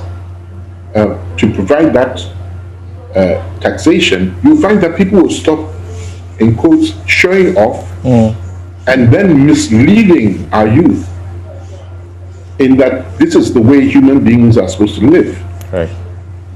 The third point I'd like to, this is my penultimate point, is that we need to value the true cost of this environmental degradation, not just for the current generation, but for future. Many countries have now gone into the process of remediation, i.e. they engage in some sort of activity and now they have to fix it. And when they're calculating the total cost of remediation, i.e. trying to correct the problem that has been caused by an industry, they find out that the cost of remediation is actually about 4 to 5 times the benefit they got financially from the original industry. They would have been far better off not even starting it. It's basically what we are doing now is mortgaging the future of our citizens. So someone like me of my age, past 60, is not so much of a big problem. But what's the cost to my kids, my grandkids? But because we are greedy and we are selfish, We don't even think about 10 years. We're thinking just about what I can get today. But the last point that I'd like to raise in the solution is that anybody who has had a child before, and I'm not trying to imply that the Ghanaian public are equivalent to children, but if a child has something that is dangerous, like a knife, I'm talking about a 2-year-old, and you take that knife from the child will cry. That's right. And have a tantrum. So before you take anything away, you make sure you have a viable alternative that you can give so that things can continue. So we need to create viable economic opportunities for the youth who are engaged in this, because the sad thing about all of this Galamsey issue is that the youth, the young people whose education is disrupted, the girls who are going into teenage prostitution, unwed mothers, school girls who are giving birth, absent fathers, all of these issues are impacting a certain class of society. And the fat cats, the big men who are wearing plaid shirts and suits and things like some of the people in your studio, are the ones enjoying, and they do not risk anything. They sit and collect. So the Galamsey, which is gather and sell, is really not the issue on the ground. It is those big people, male, female, national and foreign, who are benefiting from the blood, sweat and tears of underprivileged and marginalized people in our community. And that is morally totally wrong. Thank you.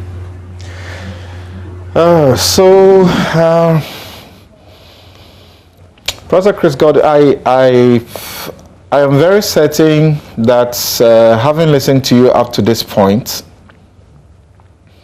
I clearly don't have any question to ask you. And I think that you have dealt with the matter in such a manner that perhaps the only question I will ask is, yes, so why are we where we are? What you're talking about, don't we know about the criminality in the face of impunity, the lack of love for country, giving people responsibility without authority and without the means, and the people who are really benefiting, and you say this is no more small scale, it's at such a big scale, and we have come to appreciate all of this. Before we started this show, I had to do a legal education because we have celebrities, quote unquote, who have millions of our youth who respect and take every word of theirs, but see how ignorantly they have gone about a small punishment, not even a quarter of what the court should hand out to this lady, and they are all going berserk. So how do we achieve what you are talking about?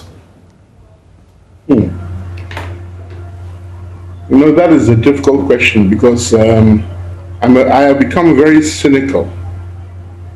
You see, when you talk about role models and leadership,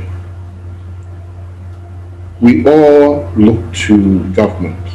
And I'll give you a very simple example. And I'm glad my good friend Kwame Jang is he actually started our environmental law teaching at our environmental science program back in 1998, I think we started that program. He's been taking note as you speak, copiously.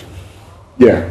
So, well, he is an upright lawyer, and maybe he can give you a better reason why Ghana has lost its path. But back in 2008, the University of Ghana was 60 years old, and the then president, His Excellency John Kufuor, gave us a birthday present of 60 million cedis to be dispersed over 10 years at 6 million cedis a year. and half of that was supposed to create the institute that I was the former director of. I can say this now as I'm no longer the director.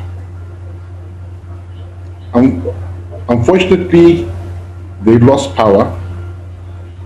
That is the government of the day that gave the pledge. But the subsequent president, Jonathan Mills, honored the promise and gave us 50% of the first year of that 3 million cedis, which in those days was equivalent to $3 million.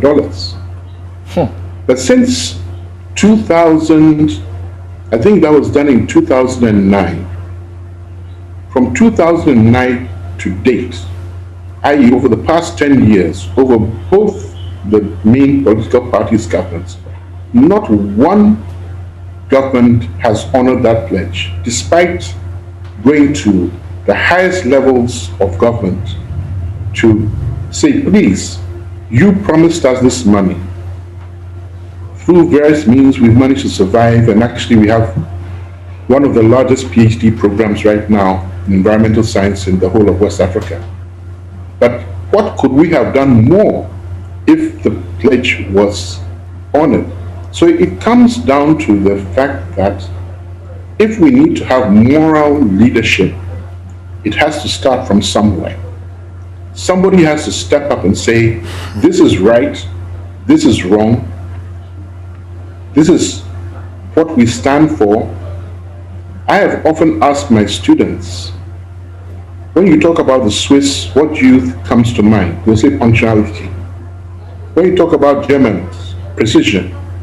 When you talk about Ghanaians, then there's a pause, there's hesitancy. Now you think you're about, what is the first thing that comes to mind? Now, what is our national character? What does the world recognize Ghanaians for? If we can answer that question in the positive, then I'll say we are starting the path. But as I said, I'm very cynical. I've been doing this now for 35 years plus. I've seen many, many governments. I've developed many government policies.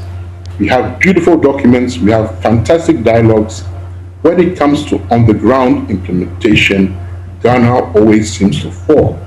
We can get to the Olympics. We can even get to the finals of the 100 meters. But then what happens? We are our own worst enemies. Thank you. Okay. So I don't know how else he could have put it. He's finished the discussion. We are done. He's a professor. You want to make some brief comments on this, and then we take a break and come to talk about. I've seen that you've already started annotating the Land Act. I don't know what we should do with you. Yes. So I should go ahead. Yes. Comment on what Prof said. Yeah. I am not surprised when it is coming from Prof. Chris Gordon. He and I have been associated for many years, trying to build the environmental science program at the University of Ghana. And all I would say is that I fully associate with the erudite presentation from my learned senior colleague. It couldn't have come at a better time than this. What I would add is that the new minister, who I am proud to say, as he has already stated, was my student in the School of Law in Legon. I think the new minister is bringing a fresh sense of drive and robustness. And I think for me, that is what is new. Right. He comes in at a time where there's a policy shift from an interministerial coordinating entity to a refocusing of the fight against illegal mining at the natural ministerial home, that is the Ministry of Lands and Natural Resources. And I think with this refocusing and positioning the fight at the organic location and the fresh drive and robustness, we should see some different results. That's what I will say for now. Okay. I must disclose, he approached me long before and said, we need everybody on board. What role can you play? What can you do to help? Professor Chris Gordon, we can't thank you enough. I'm sure that the millions of Ghanaians who watch this program and listen will be chewing on what you have just done. And I'm sure that the duty bearers are also watching and listening. Thank you so very much, Professor Chris Gordon. We'll take a break and return to look at our finishing part of the land law with such promise. Be right back.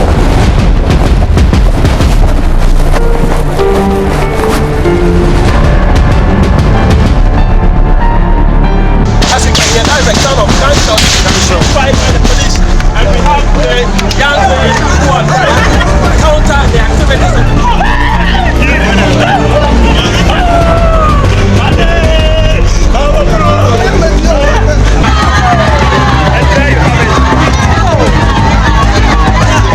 That is the atmosphere here in the mining community.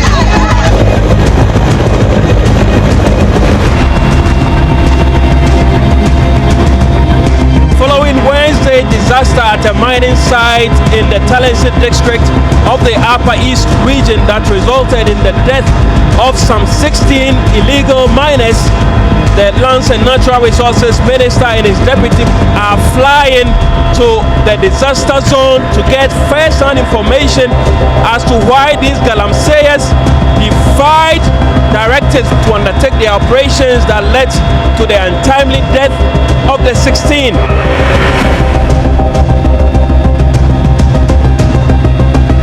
The small-scale mining sector in Ghana is central to the country's success story in the global gold production rankings.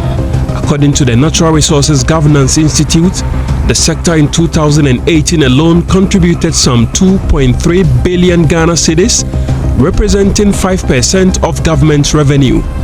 The sector as of December 2016, according to the institute, shows the small-scale mining sector alone employed an estimated 1 million miners, with artisanal small-scale mining contributing 31% of total gold production in Ghana. The small-scale mining sector also produced 174,439 carats of diamond, representing 100% of total diamond production in the country in the year under review.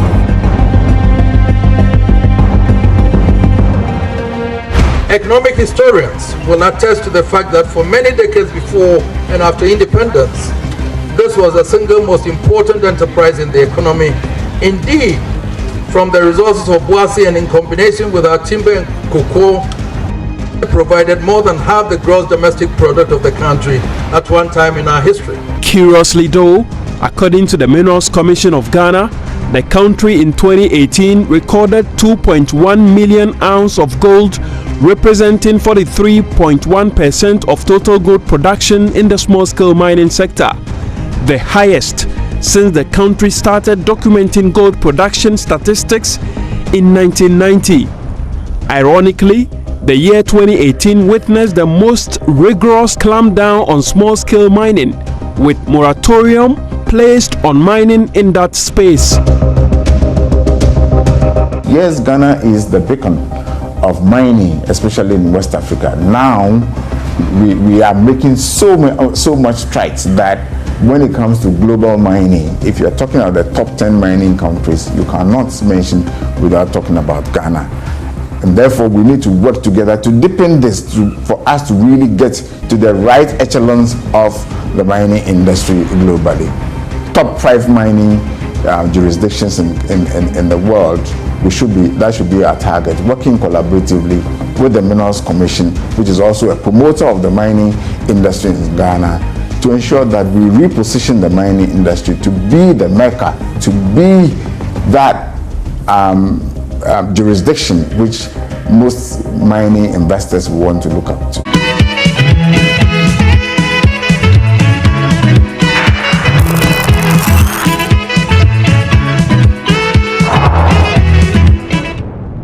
You're welcome back. This is Newsfile. It's your most authoritative news analysis platform. And here on Newsfile, we put Ghana first. Thank you all so much, very much, for keeping your dials here on the show.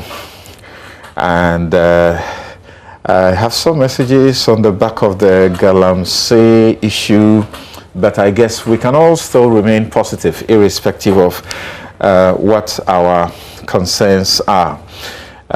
There's this ardent follower and watcher of the space who says, can we first ask and resolve these questions? I'll take just that message and then we'll proceed. Says, when the president says that he's not going to deal with hearsays, that's just the beginning. Know that this will take us nowhere. The IMCM, that's the Interministerial Committee chairman, was caught on video admitting that party Hiansika, MPP party needs money. So some people should be allowed to operate Galamsey. This was during when it was banned. Number two, the same chairman was heard admitting that over 500 excavators had vanished into thin air. 3, clear video showing military protection for Chinese illegal miners in the forest. He asked, do you remember Erastus Asari Donko's expose? 4, arrest of over 50 Chinese Galamseyers after passing the 25 years jail law. 6, an appointee at the presidency caught in a clear video by Anas Armeyao on Galamsey fraudulent deal. What happened? And finally says there are several others. First, apologize to Ghanaians and let's begin to talk and stop saying you will not fight it on hearsay. All right, and that is from Dr. Solomon Owusu in Denver, Colorado, USA. Now, I guess for this segment is Kwame Jan, who is already here. Also, Chief Superintendent Azitaraga, who is Fleming, who is Director, Property Fraud and Property Fraud Unit of the CID at the CID headquarters. And then Esinam Taboto, who is former registrar and former member of Council, Ghana Institute of Architects. Thank you very much for joining us via Zoom. Hello, Esinam. Okay, all right. Okay, so we have a little difficulty there. We will resolve it. Now, I'd like to start with you. At the Property Fraud Unit, you must have a lot of encounters. People coming to complain about their land, you having to deal with land guards. Of course, now land guardism is banned, it's criminalized, and so you have a tool to deal with them effectively. What can you say about the land situation and the way people suffer just to have a piece of land? Thank you for having me and giving me the opportunity to say something when it comes to land issues, acquisition, and the cases that they report with regards to ownership of land. I will have to say that there are so many cases that keep on piling up in many police stations, including my outfit at the CID headquarters. Let me just give a conservative figure to say that we deal with just immovable property, land and houses, to say so. And they get an average of about 70 cases a week. But that is even because the CID administration has decided to regulate cases that can be reported or can be brought to the CID headquarters. Many of the cases are being dealt with at the districts, stations, and divisions. And it does not seem to be abating. It keeps on increasing in number. And I believe because the lands that people can access is getting finished if you talk about Accra in particular. Right. But these 70 cases that you get averagely, yes, what's normally the complaint about? And then what do you do about them? Most of the complaints are about somebody had encroached on my land, that is trespassing on my land. So many of them are about trespassing. There are cases of people defrauding them by false pretenses. There are cases where there are fraudulent transactions. That means the people who sold the lands didn't actually have title to, or land that has been sold twice or more. And there are situations one single piece of land can be sold to more than 4 people. And many of the people do not even actually know that their land is incumbent or others have interest on it. One of the complainants told me that, you see, in Accra, land talks. If it is lying down and you don't go to develop it, you never ever know somebody also has interest in your land. But the moment you go there, whether you deposit stone or you bring a shovel to dig something, then you get multiple people coming out to claim or lay claim to that same piece of land. And we also have situations where people come to cause damage. Some of them may be causing damage to property because they are laying adverse claim to that portion of land. Others may be the actions of land guards. And land guards, I used to think that it was land guard alone. Before, when I got to property fraud, I realized something we have couched out as land conflict entrepreneurs. Land conflict entrepreneurs? Yes. They are the people who try to trigger off disputes on land so that in the course of the melee, they will be able to grab more lands or get some piece of land from those conflicts. And they are the people who mostly sponsor the land guards, because land guards on their own are not able to mobilize that much. But if people are engaging their services, there and then you realize that we get more of them coming together to harass people, cause damage, intimidate, and all the carnage we hear about land guards is coming from that sort of organizations. Yes. So what have you been doing about these complaints? As a practitioner, a lawyer, I have discovered many times that the cases have come to you and the people have had to come to a lawyer. They say, we have gone to property fraud. They called us to bring our documents, and they called the other party to bring their documents. We all went, nothing is moving on. Or at one point they say, go and look for a lawyer. So the issues about land, not every land dispute is criminal. A bigger chunk of those disputes has to do with legal connotations. And those that are, when we are investigating, our focus is one, to isolate criminal ingredients inside the conflict. And if we can deal with that, if there is sufficient evidence to proceed, we do so. If we are also investigating, one of our purposes of the investigation is to positively identify the parties that are in the conflicts. Because if you don't identify the conflicts and the parties involved, it means you cannot progress anyway. Some of the people who even report these cases know very well that on their own, they won't be able to identify who is their co-contender or co-claimant on the land.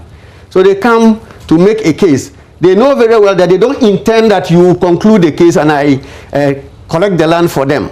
But they know that with the assistance of the police, temporarily, the people can be stopped from destroying the property.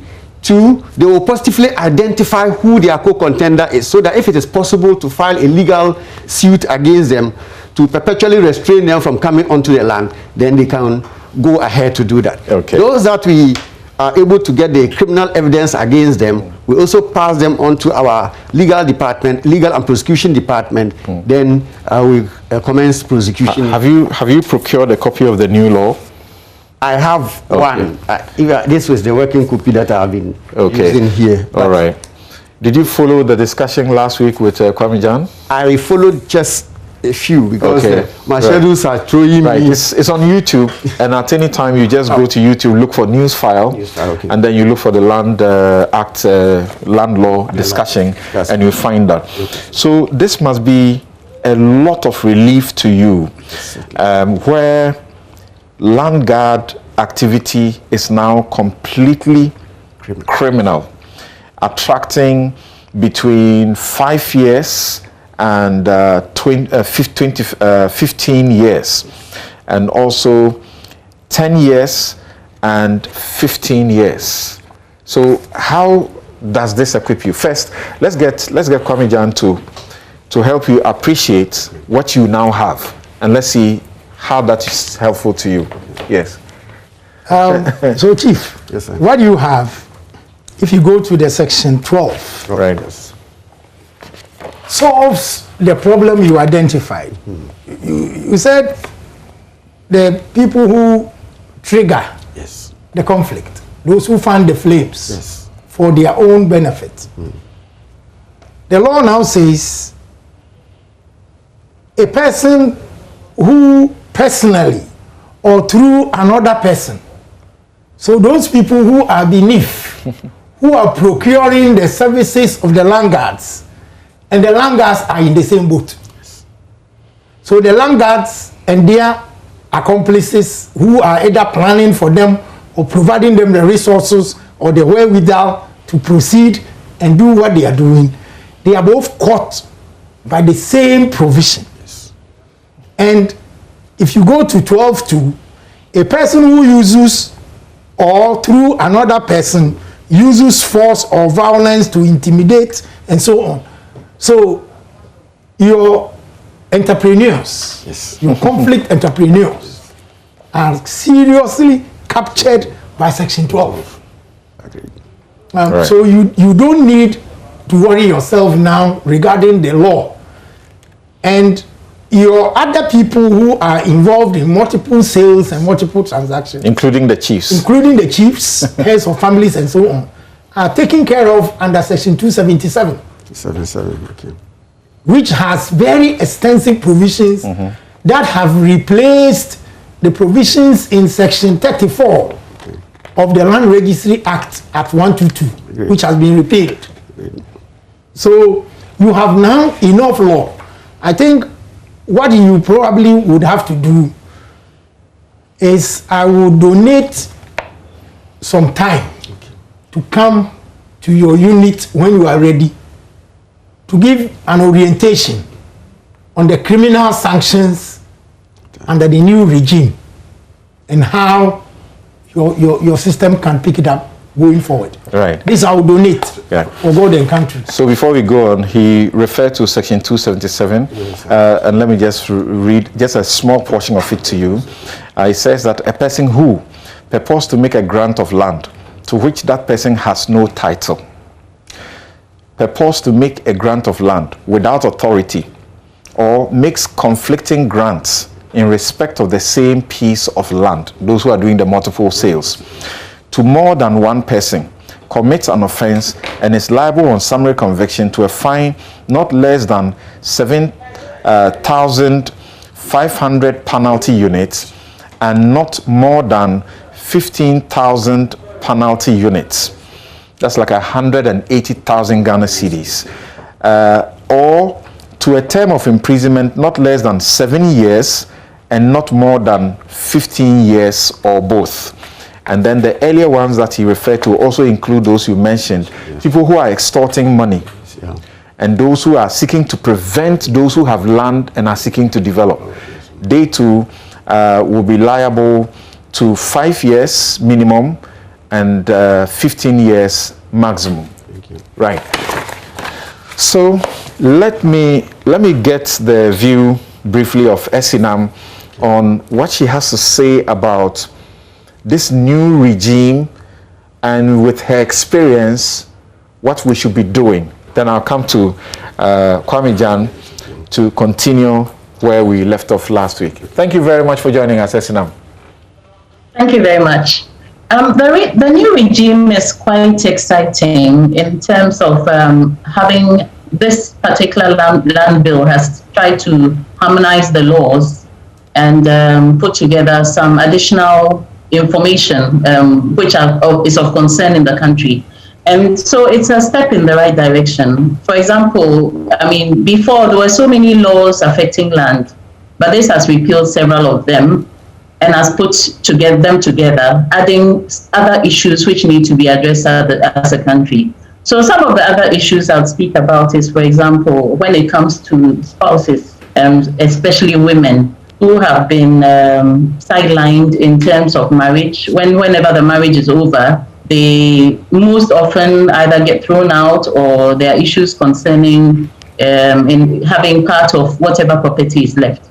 It's quite serious because women already don't inherit their fathers generally, and the systems which were in place before were more sympathetic to women, giving them, some property to farm on or so on, or something like that. But now that has changed. So it's nice to see that women have access to property now through spouses and through your marriage, and that both have to acquire property together. But then the implications of land are very serious. The law is good, but we need to think about how we are actually going to implement it as a nation, because the problems with land are actually hindering a lot of investment. They are hindering progress. The Ghana Real Estate Developers Association has complained very extensively that almost all the members are in court concerning land. We've heard about real estate developers who built houses, and the entire housing development has been demolished because they find out that the land did not belong to those who it is supposed to belong to.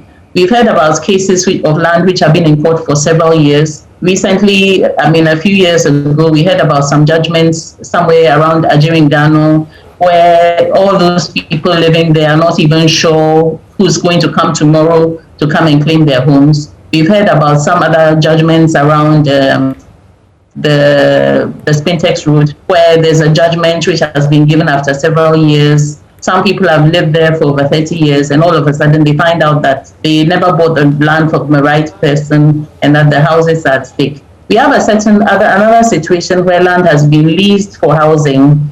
So, for example, the Teshinungwa Estates, very soon that, and even in airports, residential area, and especially even in the Laboni area, there are lots of houses which were acquired many years ago, and you find out that their leases are about to run out. So it's quite comforting to know that this law sort of obliges people to be able to renew their leases, because we already have a housing deficit of over 2 million, which means about 8 million people in this country of 30 million are living in substandard and overcrowded accommodation. So if there is no reliable land or there's a limit to reliable land for investment, for housing, or for farming or any other activity, it's quite a crisis that we have in this nation.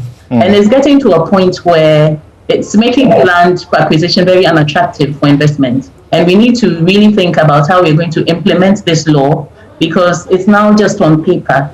There are certain recommendations in there where they are talking about looking at actually giving power to those who own land to be able to administer it properly, to be able to sell it in the in the interest of the family.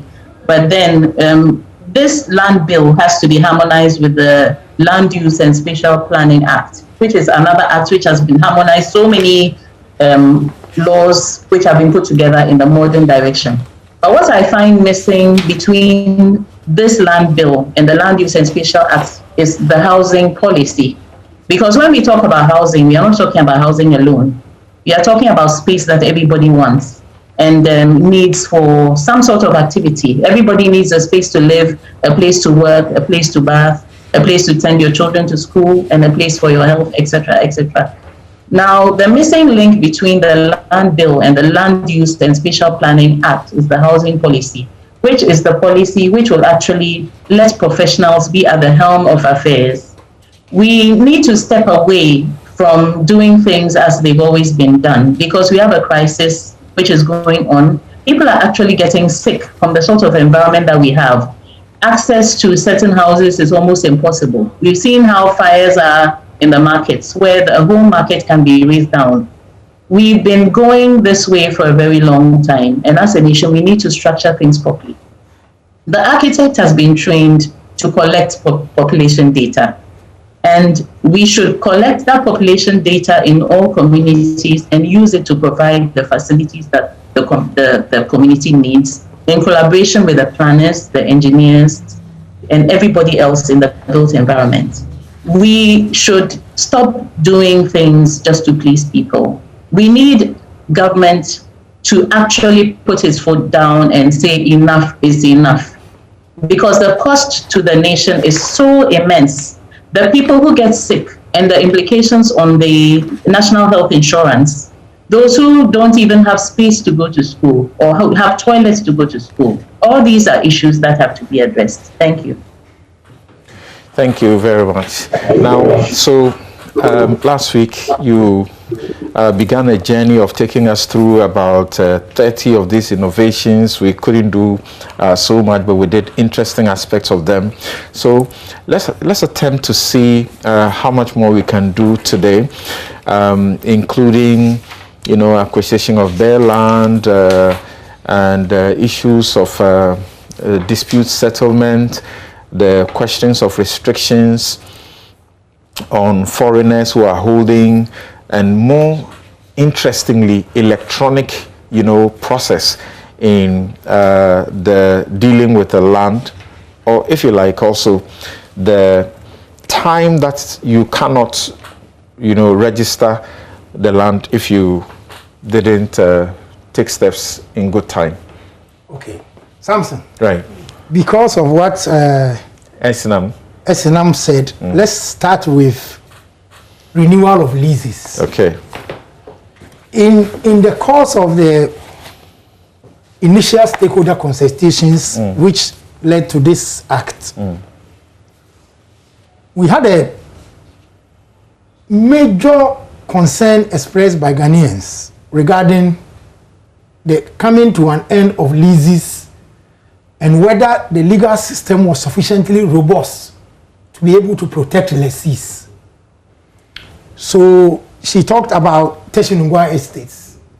If you got a lease for 50 years, and 50 years is tomorrow, or 50 years is 31st December 2021, if you applied the law, as they will say in Latin, stricto sensu, strictly as the law is, then at the end of a lease, all the structures that have been attached to land so as to effect a permanent improvement on the land would have the character of landlord's fixtures.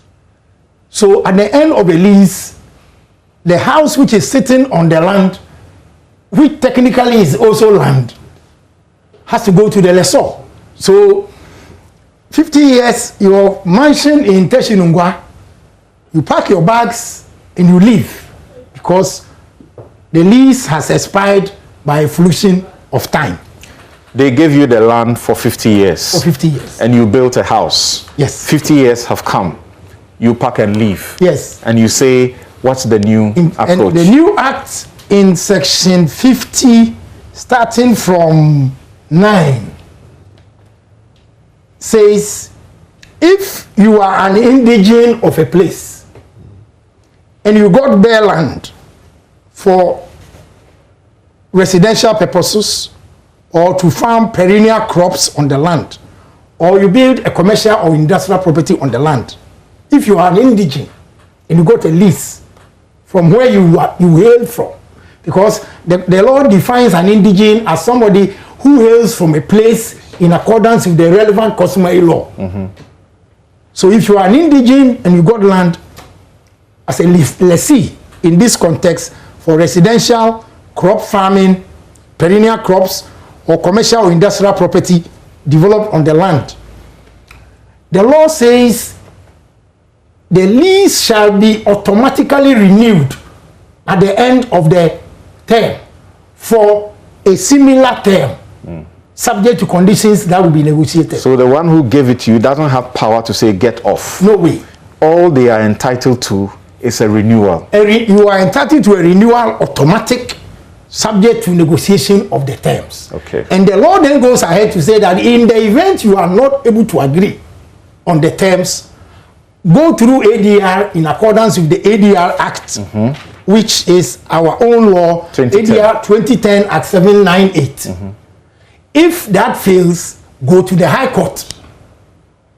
So at least going forward, those who have leases of lands from where they hail from, who have developed those lands, are protected. Right. Because you have an automatic renewal. Those who are not indigents. Now, those who are not indigent, provision has been made for them in section 50, subsection 11.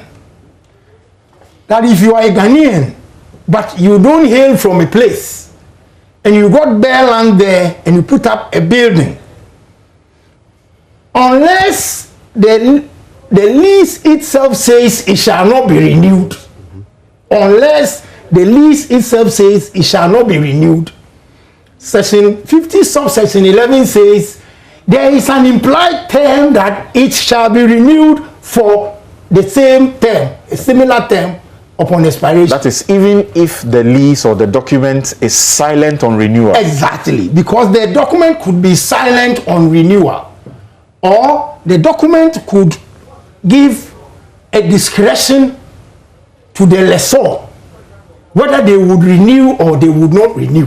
Why are we making it into law in the way it has been done? Because is that not what we already do? People get land for 99 years, and upon the expiration of the 99 years, the ones who took it don't get asked to get off. Samson, have you seen a 99-year lease come to an end in this country in our recent memory? The answer is no. Okay. We gathered information across the country, and we anticipated that the coming into an end of certain leases of properties of value will create a lot of stress for the legal system.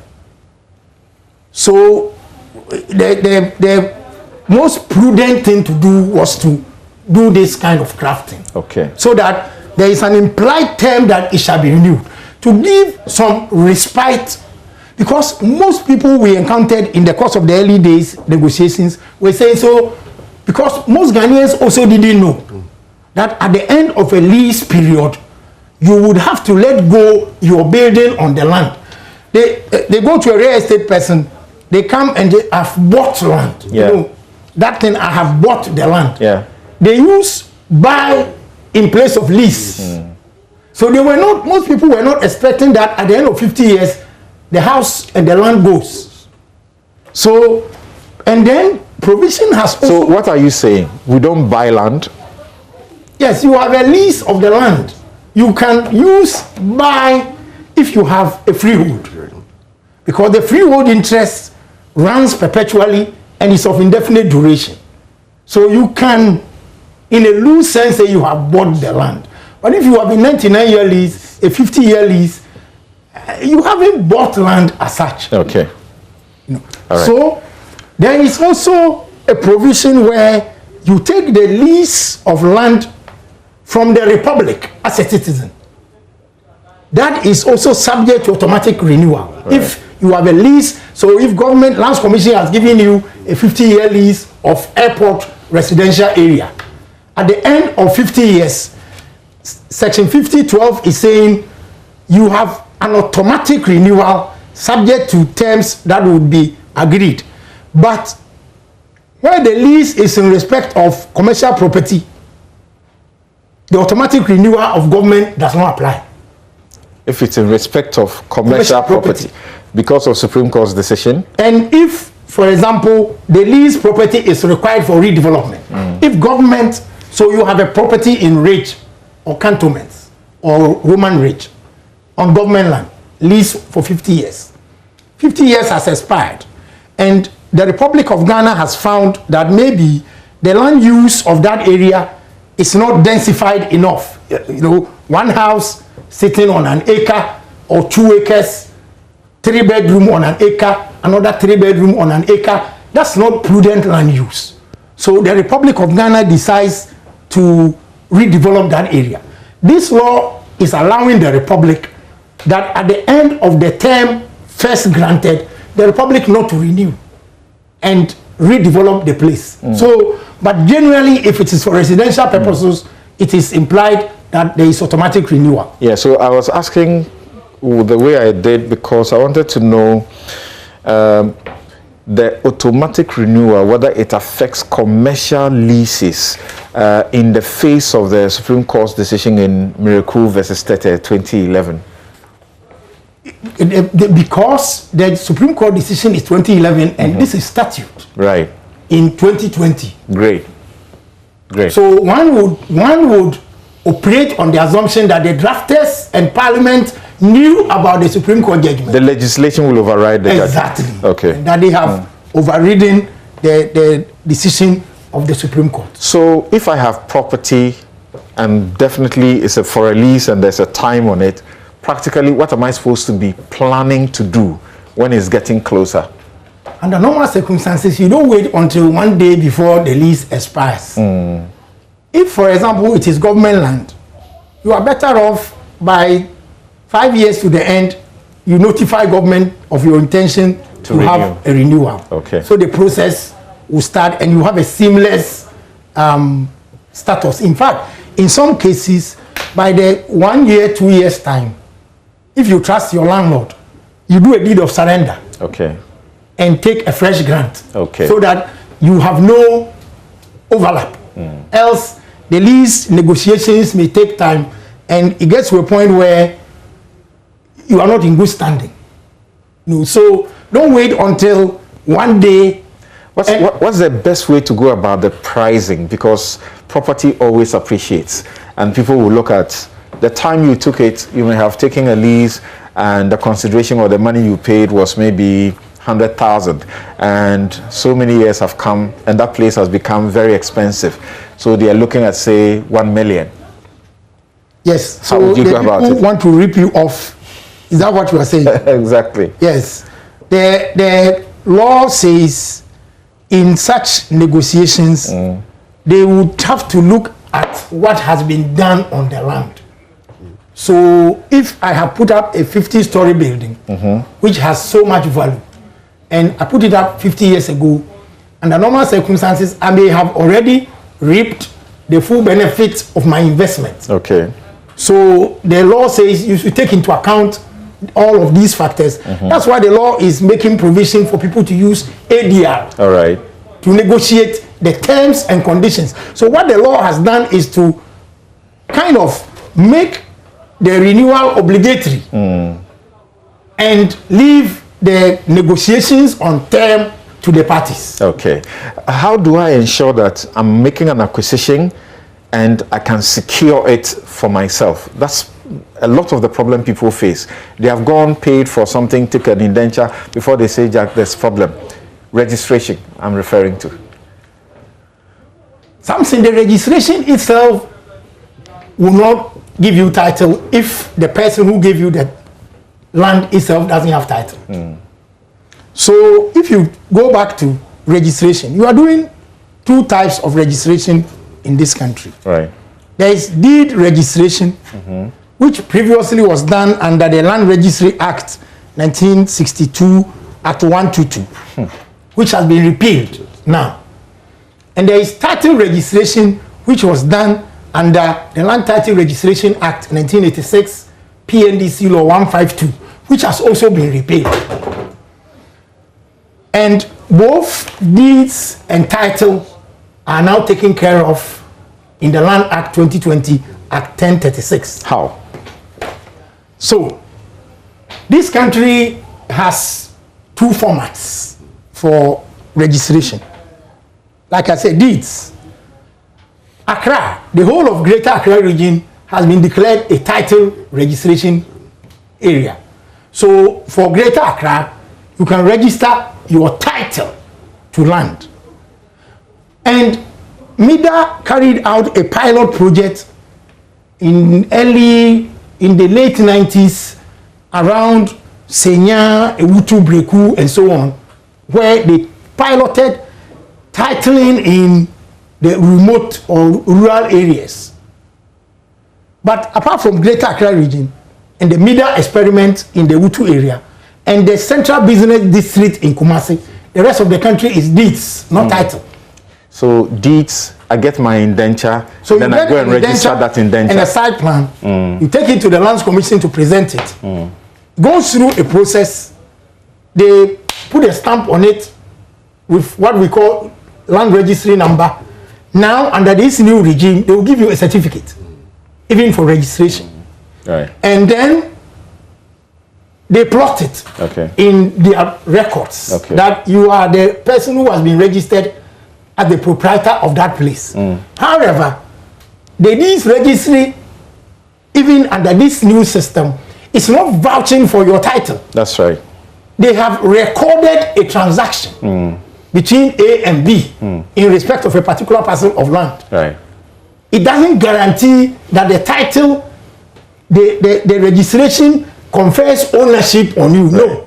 On the other hand, if you did a title registration, then the lands commission will issue you a title. Yes. That says that this is your if you go through a titling process, the requirements of titling are certainly much more rigorous than the requirements of the deed system. So the registration of a title gives you what we call a state guaranteed title. The state, with its full faith and credit, says that you are indeed the registered proprietor. So title registry gives you an assurance that you are the person who is duly registered as the proprietor. I would even probably say that as the owner, because that has gone through a certain process. Okay. But there is the new act has done something to the deeds registration which the old law didn't have. Okay. This is about priority of the instruments. Under the old system, if you presented a document to the registry and the document is registered, the effect of the registration takes place from the date it is registered.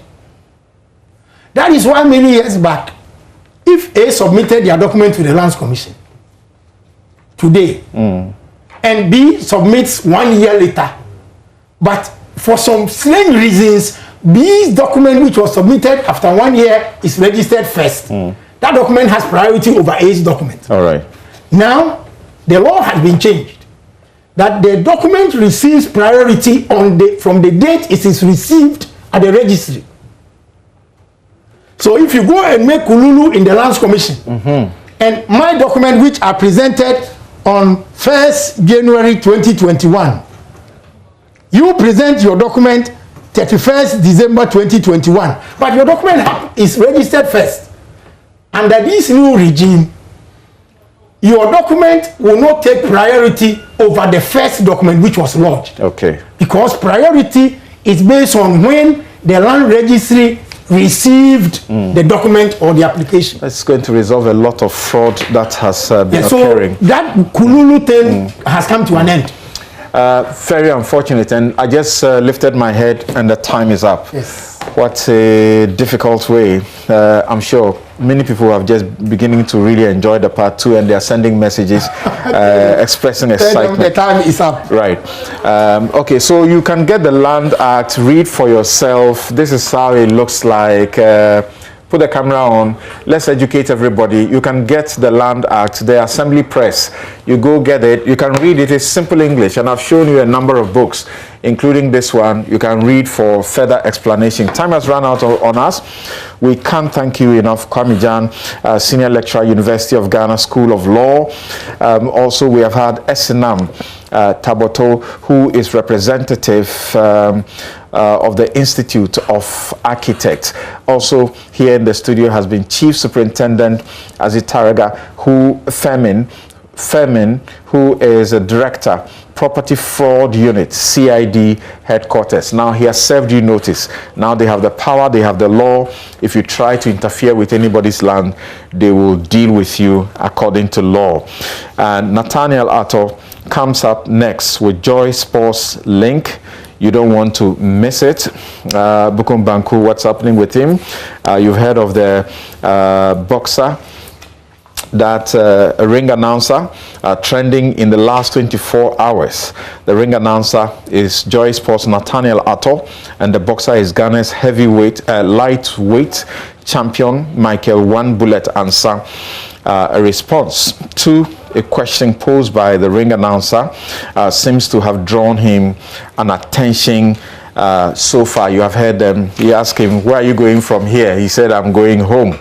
Well, join the Nathaniel shortly and enjoy that show. Tomorrow on the Law Show with me, I'll be talking about rent. Thank you very much. Have a good afternoon. I'm Samson Ladia Nyanini.